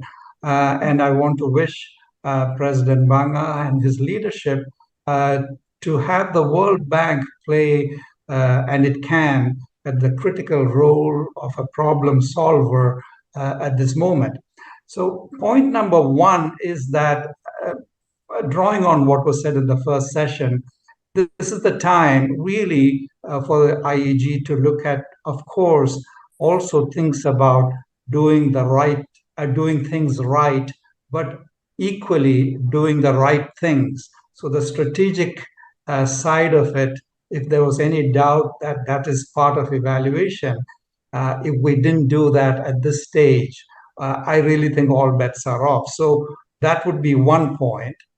Second, we are looking at risk levels rising in a way we have not seen in a generation, and the list is long. but the idea of building resilience that can match the risk, that is the function of organizations that work across countries and themes and so on. How are we doing? Are we prepared and preparing for the next crisis, which is likely to be a higher bar in terms of resilience? So that would be the second. So agility, innovation, quickness, and of course, quality, all of those still remain critical. The third bullet point would be that we have hesitated whether it's a country approach or a global approach, etc., etc. But there is no doubt that global public goods are derailing what we understood to be growth and development and poverty reduction. So that conflict between those two really has evaporated. There is no growth when 1/3 of Pakistan goes underwater from a climate-driven disaster.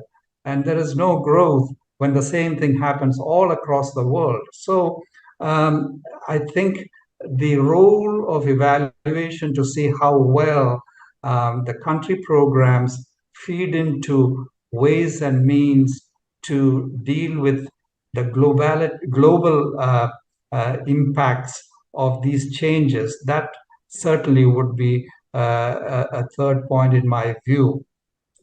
And then drawing on, again, what was said in the first session, the expanded mandate of the World Bank, one way or the other, we have several big meetings coming up, October 9th in Marrakesh. Well, I hope in Marrakesh, the annual meetings, the COP28, and so on and so forth.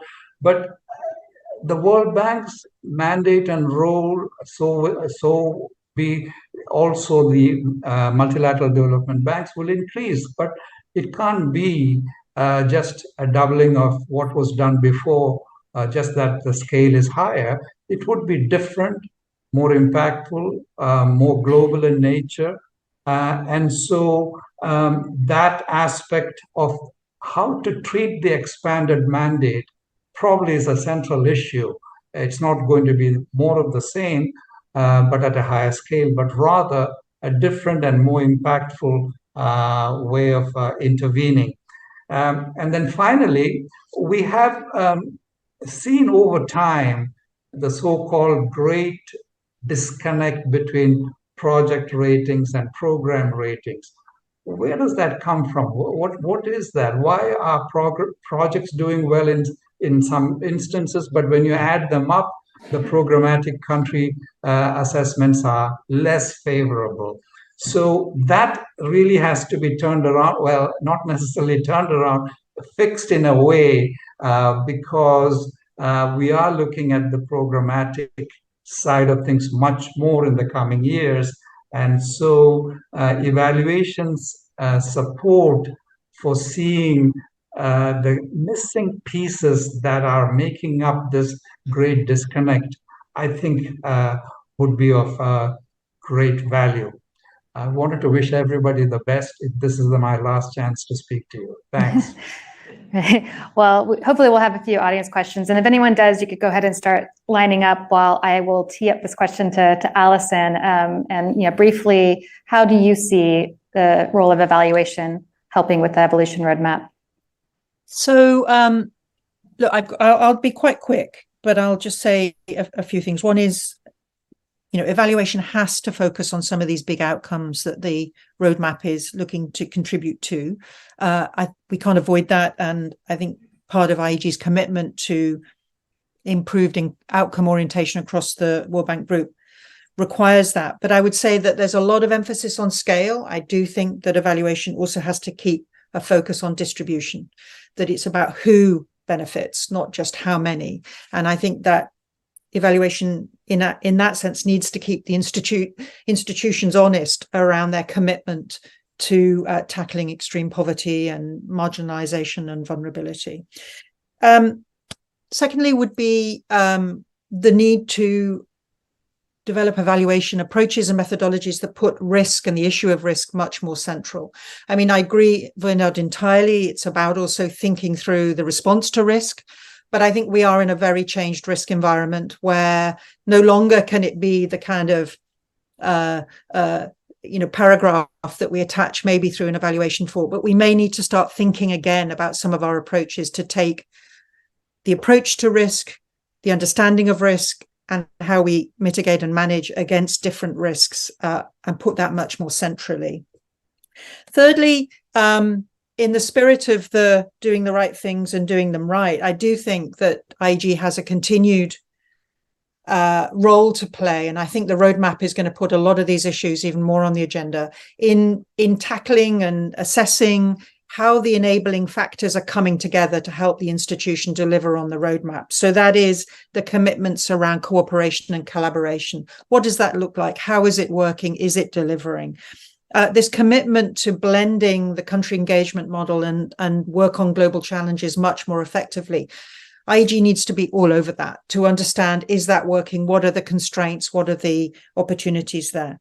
And then finally, are the institutions measuring the right things in the right way? I mean, somebody said, and I wish I knew who said it because I'd love to give them credit for this, but said that monitoring and evaluation is the intelligence of an organization.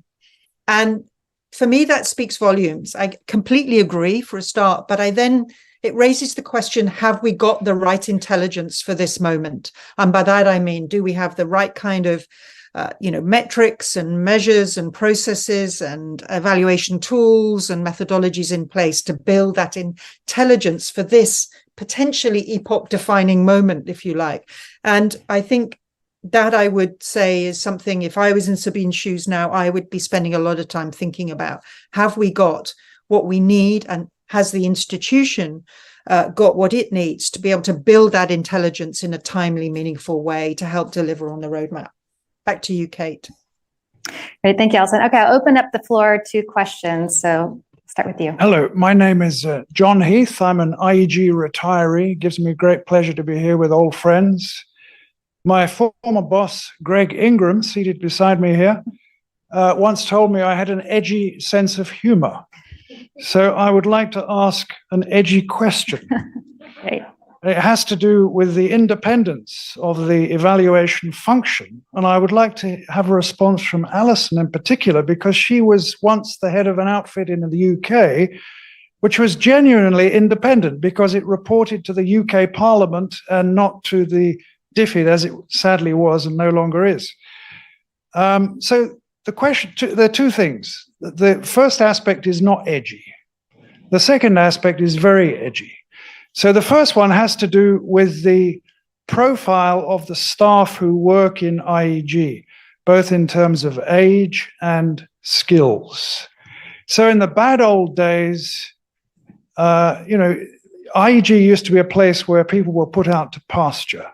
Essentially, old geezers like me who weren't expected to go back into operations, and therefore, they could basically be very frank in their evaluation because they didn't have to worry about being readmitted to the fold. I'm glad to say that today, the profile of IEG in terms of skills and age is much better. We attract young people who have genuine M&E skill sets. But on the other hand, if they are really ambitious, they are not going to want to spend the rest of their life in IEG. They want to do great things in the operations part of the bank. So that does create a problem in terms of create an incentive for them to pull their punches. I'd like to hear if you think that is a problem. Now we come to the really edgy question, which has to do with Code. And this was something that Caroline Heider alluded to in her remarks. Does Code really hold operations feet to the fire? I'm not convinced they do. And I think that's what Caroline was hinting at. I mean, I think there's a big incentive, based on my own observation, when it comes to the presentation of evaluation findings of our big studies, there is a terrible process of watering down, where basically Code takes the side of operations management, and the findings get, sort of basically watered down, lowest common denominator.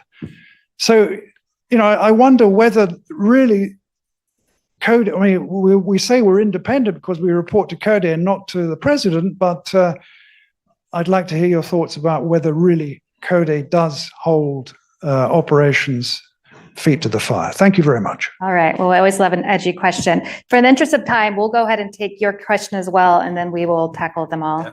Yeah. Thank you very much. My name is Nikolai Putscher. I'm the alternate ED for Germany. And first of all, congratulations, 50 years, great time. And I have just 3 remarks. First of all, I'm now working for roughly 15 years with the German Ministry of Finance on MDBs, and your remarks, sir, echoed a little bit what I already felt. So I wonder if we can have a quick round where former colleagues and perhaps Sabine says, what are the recurring issues? What is that you say is for recurring and coming up again and again, and perhaps some suggestions on how we could change that? My second point is I get a little bit of a sense that there is an interest in talking about what the board can do. And I understand the remarks from you. Germany is also a member of CODI, that this is a very interesting issue. First of all, I would like to offer our great support. This is a very, very important institution, IG, and we really value and treasure your work, all of you, and Alison do know me when I was still with her here.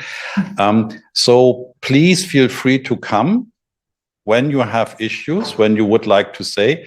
And also the question to all of you, what was your experience with the work of the board, and what could you suggest for improvement? One issue I have is actually relevance. It was possible with Alison to set up evaluations that helped us tremendously. I really very much recall the one about the debt sustainability framework and how it works. That was for us indeed very helpful. So also I would offer that if possible, you come to us and ask where we may want to have something for evaluation. And finally, having a bachelor in history, I want to cautious a little bit about being too close to the actual developments. I fully understand that evaluation shouldn't be only history and buried somewhere. But on the other side, history has the great advantage to assess situations a little bit, step back and do see more in depth and the underlying problems besides the overall noise of the events. So with this, all the best and happy to work with you. Thank you. Great. Thank you so much. And so maybe in our remaining minutes together, I'll go around to each of you and see your reactions to those few questions around interesting around the profile of staff and incentivizing particularly younger evaluation staff for continuing with that work, and then how to hold operations feet to the fire without watering down findings, and then some of the recurring issues and suggestions to change them, including improving relations with the board. So I'll give a couple minutes to each of you. I'll start with you, Caroline.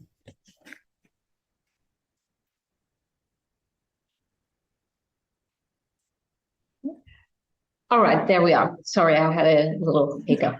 So thank you very much, John. Nice to see you're still around and, putting out these difficult questions. Let me speak actually to all of them a little bit. For the independence of staff, it can be a problem, but my own experience has been with staff that those who have an evaluative instinct and understand the value of well-researched evaluation feedback, they will not be compromising their independence because they see the value of finding why things are not working and how to do things better. That's essential to the evaluation work. And so, and quite often those people go much further in their careers because they are capable of taking evaluative evidence and showing how to work better, how to resolve problems, this whole debate we had earlier. The second question about whether Code is holding the institutions accountable, trying to really make them change. I had the feeling that during my time that was shifting, that earlier on there was much more debate about what is management going to do about the recommendations, what about the certain findings. They were brought back in certain discussions, and then gradually the discussion became much more, actually at times even about whether IEG had done a good job or not, and so on. So I felt that had really deteriorated. And there was much more, the institutions were influencing the board to look at IEG or manage IEG in a different way. So from that point of view, and hearing the German representative on the board, it's good to hear that you're there and listening, but it's not enough to say we treasure IEG. What the board needs to do is taking evaluations, very concrete examples, and asking management, what are you going to do about this? If you don't do that and you say generically you're treasuring IEG, it's not going to actually change anything. That it is one of the recurring issues where the change lies in the individual actions that are occurring as one goes along. Just a final point, during my time, we had regular consultations with board members during the process of putting together a work program, and their ideas were incorporated in the work program. Of course, not every individual one, because it's impossible. Otherwise, you have a work program of 200 evaluations, maybe.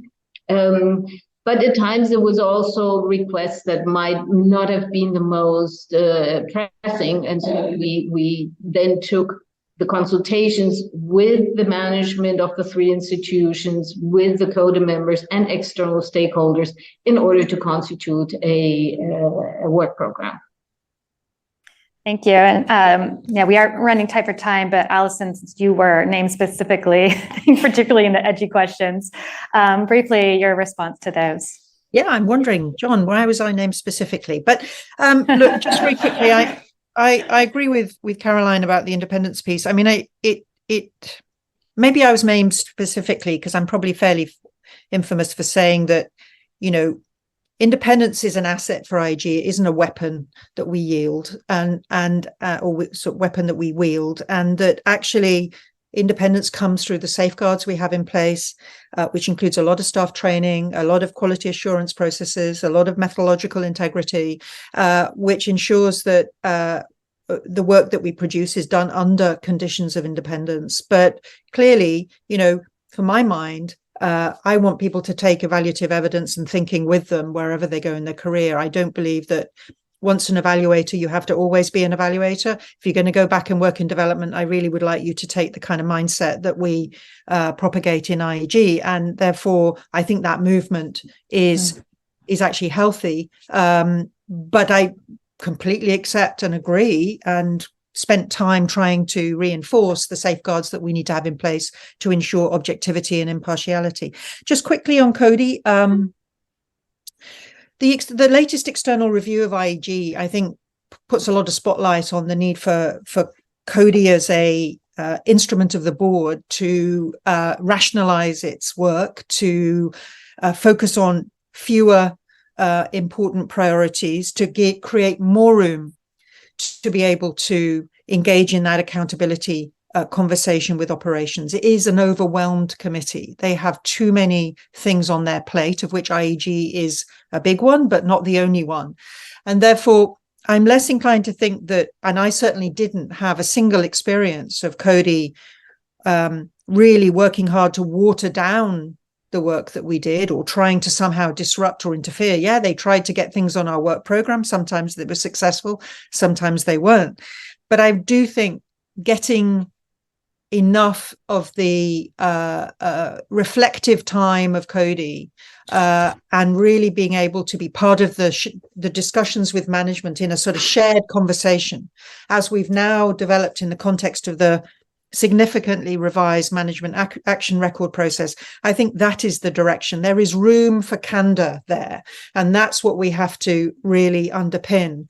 And it takes all of us, IG, management and Coady, to do that, and to really to do that with a view to getting much more fruitful conversations. In terms of recurring issues, I would just say, I think the recurring issue that comes back every single time, and every DGE in a way probably has had to deal with it, is what is the role of continued sort of project to focus on project level validations and evaluations in a world that is changing so rapidly, and how to make them really the centerpiece of a new way of really evaluating the work of the World Bank, and not to hold them in kind of aspic and say that this can never change. So that's one of the recurring issues that I think we've all had to deal with. Thank you, Alison. We are at time, but Vinod, I feel bad because I did say that that was not going to be your final word. So I will give you one final sentence, and maybe to use this as an opportunity to give Sabine advice. I mean, what a gift to have three of your predecessors here to share so much experience as you head into this new role. I mean, one sentence, what would you be your advice to her? Just very quickly, Kate, I'm also happy to have this chance to say it's been really good to share the platform with Alison and Caroline, because you see the series of things that seem to be common, but at different times in the evolution. If I could just quickly say that on recurring issues, the relationship with the president also is a critical one, aside from Coady and the board. I've worked with 3 presidents at the World Bank and 2 presidents, I think, at the ADB, and each one has been different. And so we can capitalize on the environment created by the president and how IEG responds to that. On the Coady and the board, why couldn't there be fewer reports, but all the reports go to the entire board? Because I can't imagine that the critical issues that we're taking up would not be of equal interest to all constituencies. And then just a last word, the rotation of staff and the value of that, I still think is completely consistent with independence. It's for the better. It looks like staff, put on a hat for 3 or 4 to 5 years, while in IED, to perform a function of independence. But they are part of the development community. And I think back and forth is extremely valuable in terms of enriching their experiences, and that needs to continue. So I think great relations with both the full board and Coady as a point in that, and with the president and management, but absolutely independence and the perception of independence is what IEG brings to the table. On knowledge, yes, all of us are producing knowledge one way or the other, but the unique characteristic of IEG is that it takes that and blends that with a functional independence for which there is going to be greater credibility than otherwise. Thanks.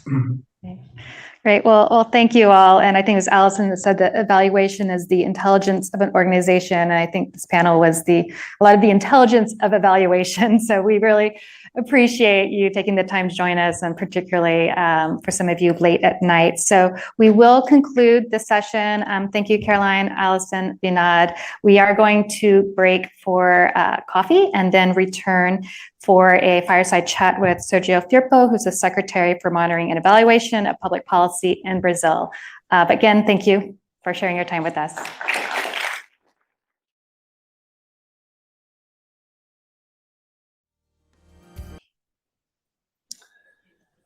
So welcome back to our third and final session of today's event. This is a conversation called Better Evidence for Better Policies. My name is Dugan Fraser. I'm the Program Manager of the Global Evaluation Initiative. We're a partnership that works with developing countries to improve their monitoring and evaluation systems. It's very exciting work. And I'm joined today by Dr. Sergio Firpo from the Brazilian Secretariat for Monitoring and Evaluation of Public Policies. You're very welcome. It's great to have you here with us today. Thank you, David. Can you tell us a little bit about your work and what the role of the Secretariat is in Brazil? Sure. So thank you for the invitation. It's great to be here celebrating the anniversary of IAG. So this Secretariat is a new one in Brazil, and comes after the reconstruction of the Ministry of Planning and Budget. So the idea is that we have a secretariat that will work together with the ministries that run the public policies, right, and evaluate the public policies directly, but using this council, that's an interministerial council, as the locus of the evaluation. So we work, our secretariat work as the office for this council. And the council is formed by Minister of Planning, Finance, and Administration, and also the office of the presidency and the Controller General. So it's formed by 5 ministers there. And every year, about 15 public policies are selected after, following a objective criterion for those policies to be evaluated. And we distribute those evaluations along those 5 ministries, and also some external evaluators for the evaluation process. The idea of this council is that the federal government will be able to do this self-assessment or self-evaluation of its policies, right? But the idea of the Secretariat is to guarantee that those public policies are run to achieve their goals, right? And after we run those evaluations, we'll be able to go back to the ministries that run the policies and check with them what could be done to improve their policies. So we have, once we started this year, our main diagnosis of how evaluations are run and how they are used by the federal government is that we know how to run evaluations, but we do not know how to use them very well. So, and that has to do with the fact that evaluations, they have been seen as mostly as controlled by the ministries that run the public policies. And once we show that we don't have only this function, right, acting as a controller, but also to be there to improve the policies that they run, right, and that the evaluation can be a tool for that purpose. I think things start to change, but it's not only by our speech, right? We have to convince people by actions. And the first thing that we did was that the new cycle of evaluations, we started talking to all managers of those public policies and to listen to them, to see what are their key problems that they see in the operation of the policies, right? So that's, I think that's an important thing, to be able to listen to their daily problems. But not only that, right? I mean, we know that if you only do that, right, to be missing like the strategic and more and a vision which could be more general, right? So we have to balance, right? To learn from them what are there and to listen what the problems that they see with the policies and how we could be useful and how evaluations could be useful to solve those problems. But also, I mean, evaluations, they are important to address issues like if we are focusing on the right population that could be the target of the public policy, or if you're using public money in a way that is in excess, right? So focalization is an important thing. And also, I mean, if the target population is being covered, so coverage is also an important criterion. And also redistribution, right? It's quite important that, I mean, especially for this government, that public policies, they reach that goal of reaching the most needed part of the society. So once you have lots of evaluations that are run by our team, but they started from discussions with the managers, right? And also have that portfolio of evaluations, right? Then you can compare public policies. And then you can increase quality of public policy, not only by redesigning them after the evaluation, right? Or having like a project that would help them to redesign, right? It's not our goal to tell them how you should redesign the policy, but to help them to achieve that goal, right? But once you have this portfolio of evaluations, we can also help the budget cycle, right? Once you can compare public policies, once you have rankings or have grades for the public policies according to those evaluations, following, for example, those 3 criteria that I mentioned, then you can go back to the budget part and see, look, we have this very, I mean, the budget process has a very heavy inertia, right? And we only do small changes in the budget process. But now with evaluation, we should be able, right, to use what we learned from those evaluations to change things. Well, that's the goal, isn't it? Really? That's and how welcome do you think your guidance is to policymakers about redesigning their policies based on evaluative evidence?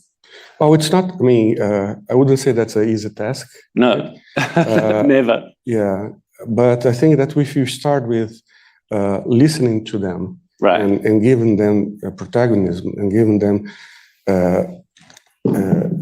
this, I mean, put them in the right place in this of the evaluation process, I think we can then listen to them back, right? I mean, so it kind of relates to some of the questions that came up in the earlier session around the relationship between evaluation and implementers. Yeah, definitely. So I think that, I mean, but I mean, we want that evaluation to be part of this organic process, right?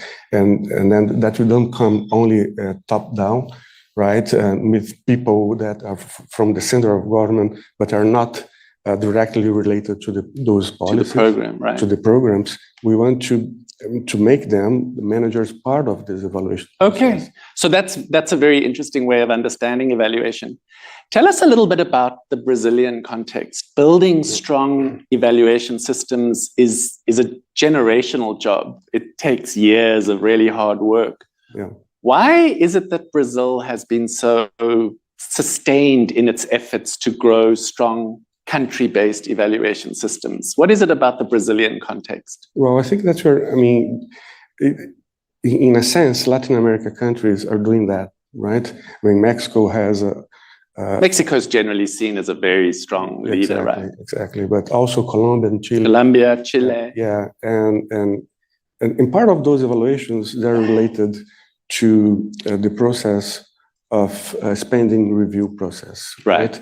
And they started there. And in Brazil, it's not different. In Brazil, since 2015, right, to have not only this council, but like a version of this council before that. This council was created in 2019. But since 2015, we have that in the federal government. So it's important as a part of not only of a government program, but as the Brazilian state in a sense, right? Because it was under Rousseff's administration and Temer's, and then Bolsonaro's, and now under Lula's administration. Okay, now I have to ask this question about the ways in which political transitions in Brazil have impacted the monitoring and evaluation system. Can you tell us a bit about that? Yeah, so that's the first time that we're, having under this Council of Monitoring and Evaluation of Public Policies, a political transition. Because we had this, as I said, had that before, but it was not with the same, under the same legal framework, right? Now we have that transition, and what we can see is that we are following, what was decided before the change of government, right? We have this list of policies that have to be evaluated, and the nice thing is that we follow objective criteria for selecting those policies, right? So in a sense, the political risk of someone coming and saying, look, this is a very important, but still not mature a public policy that should not be evaluated now, perhaps later. It's not going on because we have objective criteria that select those policies to be evaluated, following basically the amount of money that is spent, how it's increasing over time, and it's in our multi-annual plan that Brazil has to have a law. It's called PPA in Portuguese acronym, which is the multi-annual plan that basically provides a guidance of what would be the public policies run by the government in the next 4 years. And we just sent to Congress last month that project. So once you have those three criteria, relevance, and the amount of money that's in the budget, and also if it's increasing over time, we can rank those policies and select a list of what will be evaluated. And not only direct expenditures, right? We also evaluate subsidies as well. So tax subsidies and also financial and credit subsidies are also important, because that's a way to increase spending implicitly and not sometimes directly seen in the budget. Right? If you increase subsidies, that will not be seen as a direct expenditure. So one of the big challenges that monitoring evaluation systems face globally is this issue of putting an enormous amount of work in being able to generate robust, reliable, accurate evidence that tells a useful story, but struggling to get that evidence taken up when budget decisions are made, be this nationally or at a state level, and even locally. I think monitoring and evaluation specialists often struggle to feed their wisdom and their knowledge into budget-making processes. What advice do you have for people on how they can make better use of evaluative evidence in making budget decisions? I mean, you've spoken about the relationship, which I think is important. Yeah. So in one sense, you have to be close, but not too close. Not too close. I mean, you have to be close, but you have to be independent in the sense that, the critical friend, right? Exactly. And that's important. And also you have to have political support.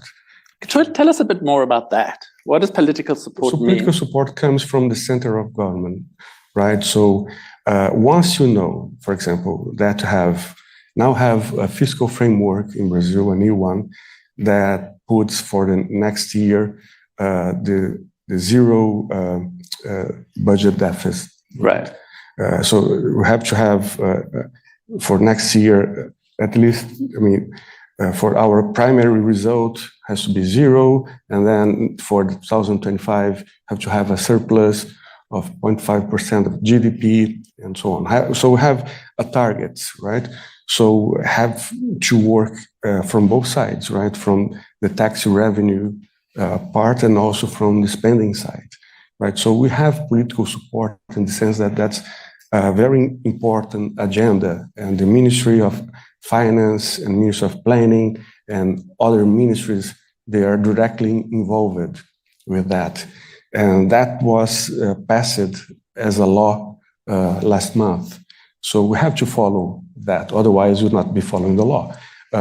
So that gives us that political support to use criterion that is not cutting down part of the budget the way that I wish, but the way that evidence suggests, right?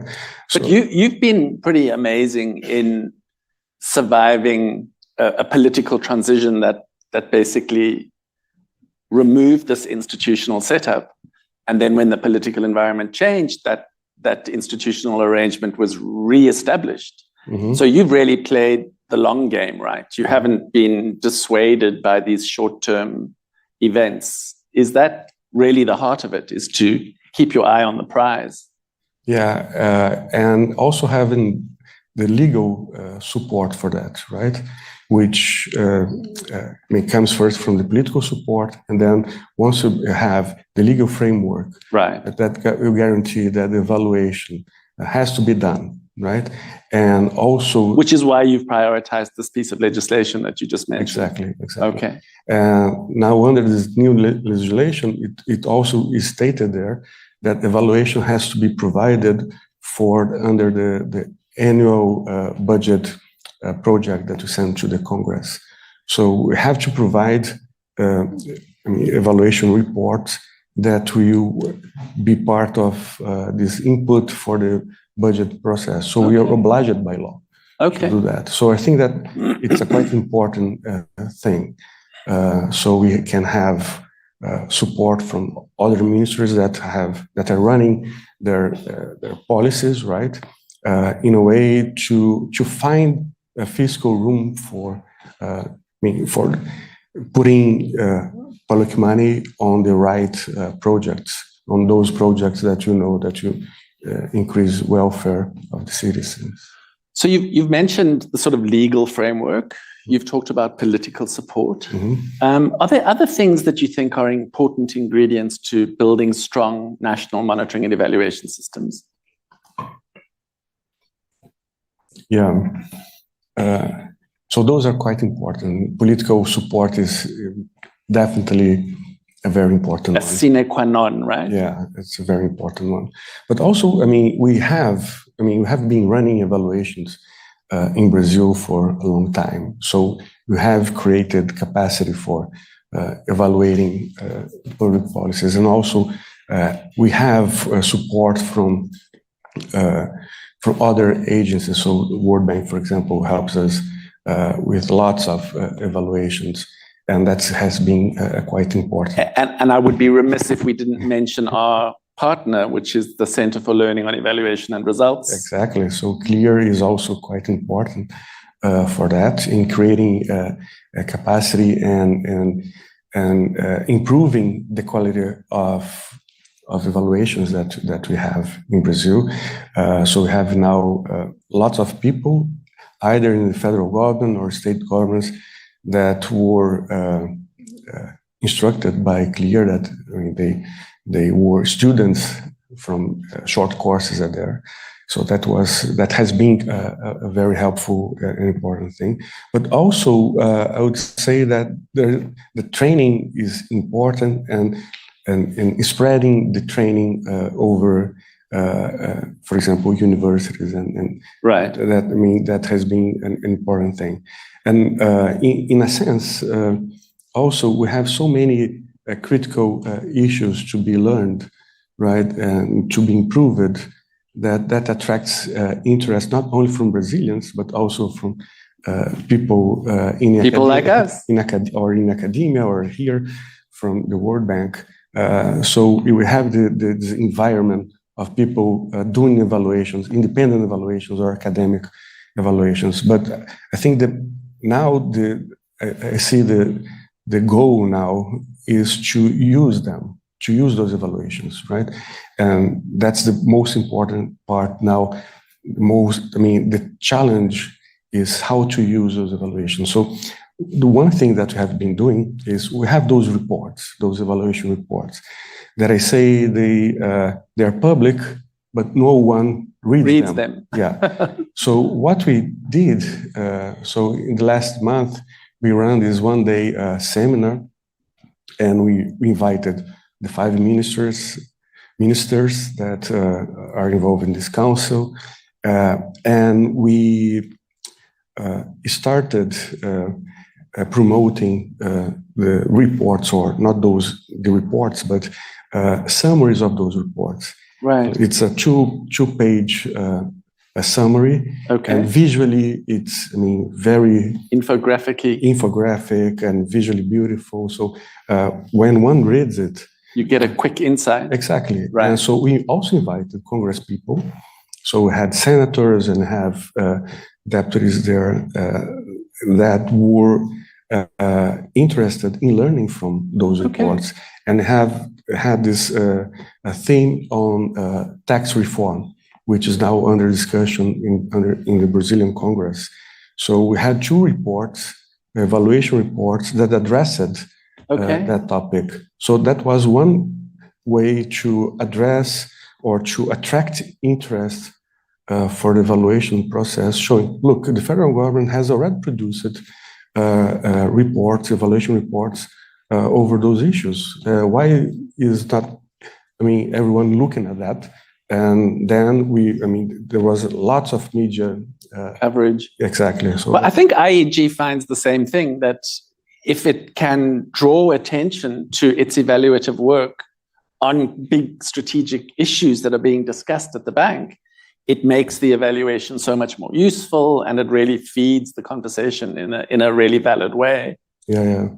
So communications key element is a key element, and communication with the manager of the program from the beginning, and with society, in particular with Congress, which I think it's important. Right. One of the things with the GEI finds is that there's sometimes a bit of a tension between the administration and the political representative bodies. Does that show up in the Brazilian context? Yeah, definitely. So how do you manage that? Well, the parliament is independent to take decisions. So what we can do is to show and bring evidence for the best decisions. Good. I think for everybody working in knowledge generation of all sorts, the big issue of the day is artificial intelligence and machine learning, and the capacity that it creates for new ways of thinking about evidence. Does the Brazilian government have a strategy for integrating AI and machine learning into its evaluative work? Well, that's a very important question. And I would say that no. Okay. Which is a pity, because I believe that's a very important thing. That would speed up a lot evaluation process, right?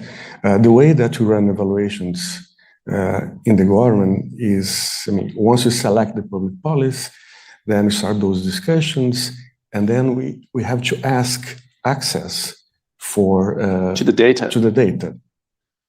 Which will be granted because we have, because you are who you are, right? Exactly, but it may take time, which is quite important for having that evaluation run on time, and also it's not integrated with other policies. So if I have a program that's a health program that we know that's going to impact, for example, educational outcomes, sometimes you cannot link because those, data sets. Different silos, right? Exactly, different silos. And I mean, if you can integrate that, and there are many initiatives to integrate that, but they are, I mean, they are not linked to the evaluation, right? Yeah. Many, I would say for example, I mean, there are ministries that are doing that isolated. I mean, they're in their own little space, right? Yeah, but I mean, bringing data from other ministries, and that is there, right? But it's not communicating with another ministry, and it's also not communicating with the parliament. So if we could put together, right, all those data sets, administrative data sets, along with statistical data from Census Bureau, that would be fantastic. That's in the agenda, but whose job is that going to be? We are still deciding. Okay. Yeah. Okay. So I think you will have heard this morning that one of the things that the World Bank is really thinking about very deeply, and that is a big strategic priority for the moment, is its evolution roadmap, which is basically a refreshed vision for the bank. And it needs for the bank to be able to do two things. The one is to be serving its clients really well and delivering them what they need, but at the same time to be thinking about these big existential questions like climate change or inequality. And have you got advice for the World Bank on how it should be going about doing this in its monitoring and evaluation work? Yeah, so what we do, right? I mean, we know that the relevance of those programs that are being evaluated is an important criterion, right? And how do you define relevance, right? So, I mean, social issues and environmental issues and climate change are relevant, and not only for Brazil, but for the entire world. So, if you can put more weight in the selection of those programs that address those issues, I think that's important. That's what we are actually doing, right? So relevance, it's a criterion that, I mean, it involves, I mean, in one way, like the presidential speech, or if it's in this plan, this multi-year plan, but also if it's covering the minority of the population. So if those are programs that are targeted to minorities, and also if there are more than one ministry involved in that program. So that's another criterion that is part of this relevance criterion as well. But I think selecting those programs to be evaluated under this relevance criterion, I think it's quite important. It's a key thing, right? It's a key. I'm wondering if my boss's ears are pricking up as she hears about this, because I agree. I think there's this question of how you choose the big strategic evaluations is a critical choice, really. Exactly. But making it very objective, it's also important. Otherwise, you'll be under the critic that, you select that politically driven, personal taste. And then I think it's important if you define what you mean by relevance precisely. Okay. I'm keeping an eye on the time, and I'm wondering if there are some people in the audience who would like to ask a question. If you would like to, please go ahead and take advantage of the microphone. I see a few people coming up. I got to be here first. Please go ahead. Thank you. Thank you very much for this. One question. I mean, one of the things that has been calling the attention in Brazil, it is the Amazon, the degradation of the Amazon. And I think it was an important part of the President Lula's remarks when he became president. So it's the evaluation office there working somehow on the issue of degradation of the Amazon, or does he have any plans for addressing those issues in some ways? Thank you. You knew this was going to come up, right? Yeah. We all care about the Amazon. Yeah, that's good. That's good.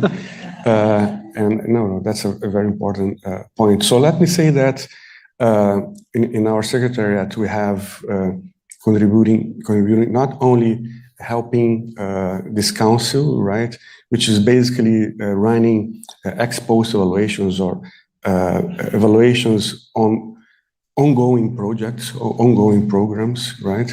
And then we can help them to redesign their policies, right?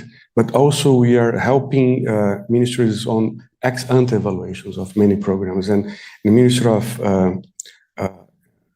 Environment is one of those ministries in which you have running ex ante evaluations and help them to design policies.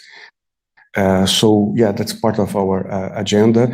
And there has been also some policies on, let me call it, the green or the climate change agendas that were evaluated as well. So not on Amazon is important, but I mean more broadly environmental and climate programs. Exactly. Yeah. Andy. We've been through a period in this country where we had tread carefully now, Andy. Yeah, a faction who believed not so much in evidence-based decision-making, but rather in reliance on what they called alternative facts. Does that ring a bell? And the question really is, if there are periods when the politics are the enemy of evidence-based decision-making, what recourse do you as evaluators have to bring evidence into the mix when your direct channels may be somewhat blocked? Yeah, so that's a very good question. So, yeah, I think that, let me say that this Council of Monitoring and Evaluation of Public Policies, that was created in 2019 under the previous administration. And that was, I think, the origin of that was to create legitimacy for doing spending reviews. So instead of just doing a linear cut in the budget, having evaluations would help administration to cut if necessary, right? But that is also looks like in a contradiction with that with that view that science is not used, right? So I think that in a sense, and that creates a problem because coming from academia and working with evaluation I've been working with that for decades, sometimes you're not seeing, even though we bring evidence, it's not seen as science. So it helps at sometimes, but also it hurts our feelings of evaluators because we're bringing evidence. How come we are not as seen as scientists, right? But we're, using science, right, in a way that perhaps the previous administration or administrations that do not believe in science are not seeing that we're using science, right? It's kind of soft evidence, and that does not create any evident contradiction for them. So, but I understand the point that it's sometimes, if you see what, the evidence or of the evaluation brings as scientific evidence, right, which it is, should be seen as that, right, it would be more difficult for some administrations to use those evaluations to redesign policies, right? And I think that what was done, in a sense, it was that, those evaluations, they were not used directly to redesign policies. And that's the problem that we still have, right? Even though we may have the legal requirement for that, it's still not used to redesign entirely policies because the managers, they do not see those evaluations as part of, this is not my program. The way that we're basically describing it, it's not what I see on a daily basis. But once you put them together, evaluator and the manager, I believe that then they appreciate the value that an evaluation brings. So they start evaluating, or they start appreciating the science behind the evaluation process. Convinced, Andy? He's looking distinctly skeptical, but I'll leave it at that. Are there any other questions from the floor? Yes, please go ahead. Hello, thank you very much for sharing very interesting perspective of the Brazilian context. My name is Jos Vaas and I work in IG and also in the GEI. Among other countries, the GEI is collaborating with Colombia, the Departamento Nacional de Planeación. And one of the things that we have been discussing with them is also how the DNP can strengthen its own role as a capacity developer within government. So how it can help train and also offer other types of capacity development support across line ministries and other national entities. Now, Brazil has a long tradition in M&E. There are well-developed capacities in federal governments, some of the state governments and academia. My question is, how do you see your own capacity development mandate in government? And what do you see as some of the main challenges there? Yeah, so thank you. So the main challenge would be that I have a very small group. How small? Well, my secretary is about 30 people. Okay. Yeah, which is very small to do this the way that should be done. Fortunately, the federal government has a School of Public Administration, an app that helps us and helps creating this capacity, and also working along with CLEAR and other institutions that has been important. But I think that we have, so the joke is that when I started in the Secretariat, and the mission was to increase the quality of public spending and to, in a sense, that also would be put efficiency, right, on the top.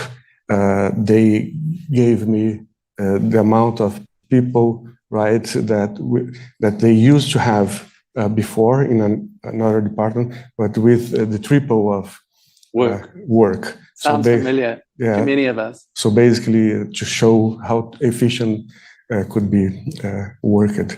But the thing is, we have also Brazil, because of the federal nature, we have to work together also with the states, right? So in articulating their systems of monitoring and evaluation as well. So it's not only creating capacity in the federal government with ministries, and most of not most, but many ministries, the most important ones, they have departments of monitoring and evaluations of their public policies. But that's not spread out for the others, for the states. At the state level, it's not the same way that you have it in the federal government. So we are helping them also to creating their systems, right? But but that's basically that. Because we don't have many people that would be, to train people at the state level. That's something that we cannot do. So it's a big challenge. Yeah. But is it something you understand to be part of your Secretariat's purpose? Do you think of stronger capacity as one of your longer term outcomes? Yeah, I think, what I would like to leave is like to create the culture of monitoring and evaluation in the government. Federal and also, for the municipal even. Yeah, municipal even, but at state level as well. But especially given that some Brazilian states are showed really big. Showed the importance of the evaluation process, right? No one really likes to be evaluated, right? Nobody likes to be evaluated. Some people like, but there are very few exceptions, very few. right? Just few people like to get feedbacks and to, that are important feedbacks. And the people who like feedback the least are evaluators, right? Yeah, so, once we are able to show the relevance of those feedbacks, right, that could mean that evaluations can be useful to. So it's not an instrument of punishment, but it's actually an instrument of improving performance, right? Yeah, that's my utopic word, that people would see evaluation as this kind of tool to improving themselves or to improving their policies, right? I have a donor to my program who recently phoned me and gave me some unsolicited feedback, and it was very unwelcome.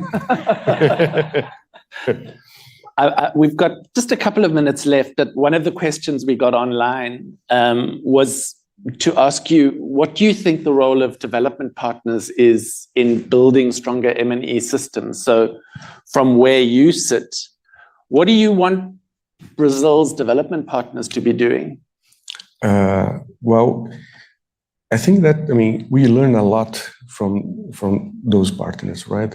Because they have their own evaluations, and they have some suggestions that are evidence-based, and they help a lot for taking decisions. And we don't have enough resource to do that by ourselves, right? So knowledge exchange is valuable. Knowledge exchange, funding for always welcome for some programs, and also for building up evaluation capacity. It's important. So training, it's also an important issue, but also spreading the culture of evaluation. Not only within the federal government, but also at the state level. I think it's quite important. And let me say one thing, which the importance of well-designed evaluations, in the sense that, and the World Bank has been part of that, running RCTs, randomized control trials, that are important in the sense that they can identify the impact of a given program, and that is very useful to convince people of the relevance or not of those programs, if you should just shut down or continue with that. Just as a passing thought, the Bolsa Familia experience has been so interesting for people who've watched it from afar, and the ways in which the program has changed. Is this an example of what you're talking about? Yeah, we have learned a lot from and Bolsa Familia has done very different things over its lifetime. Yeah. So we have Bolsa Familia for 20 years now, and it has changed a lot, but it's an incredible tool to attack extreme poverty, right? And also change inequality, right? When you look at income inequality and the impact of Bolsa Familia, it has its impact, but especially in reducing extreme poverty, and it has changed a lot, right? We still have challenges with that policy, right? Especially after changes that it suffered in the past administration. But I think that we learned a lot from the evaluations of Bolsa Familia to have it the way it is, having that large impact, and also have learned a lot with the registries, right?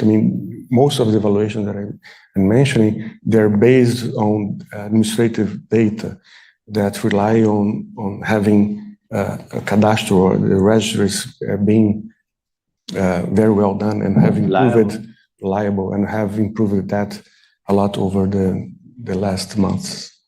I've got 1 minute and I want to ask you one question. The World Bank does a lot of work monitoring and evaluating its own programs and the projects that it finances. Do you want to play a role in those evaluations? And if so, how would you want to be participating? Well, the secretariat, it helps that council that I mentioned, and many many policies that are evaluated, we invite external evaluators. So there will be certainly a role for the World Bank for helping us with that, definitely. Good. It's been a very interesting conversation. I've learned a lot. Thank you very much. I'm going to hand over to Sabine. Thank you so much for being with us.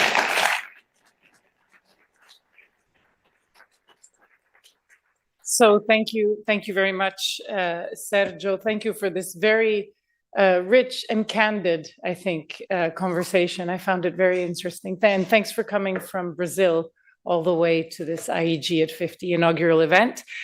In closing, I'd like to, of course, thank our wonderful speakers today, our audience in the room, and also our audience online. I think there are hundreds of participants online, so we're not alone here in this room.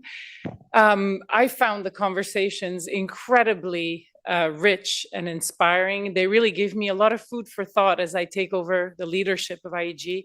I'm also very grateful for the advice that I received from my predecessors and one actually in the room. And I really look forward to continuing these conversations in the coming months. I think this was a wonderful event. I'd like to take this opportunity to thank Sabine Durier and her team for the incredible job they did making this morning a success, and also the expo that we're about to see in the atrium. I think it was, as she said, it took a village to do it, and I believe it. It was a big job. So I'd like to invite you to follow me to the atrium. We're going to inaugurate the IEG at 50 exhibition, which will be there, I think, for another week. There's refreshments, and yes, I look forward to speaking to you in person. Okay, thank you. Thanks very much for coming, everyone.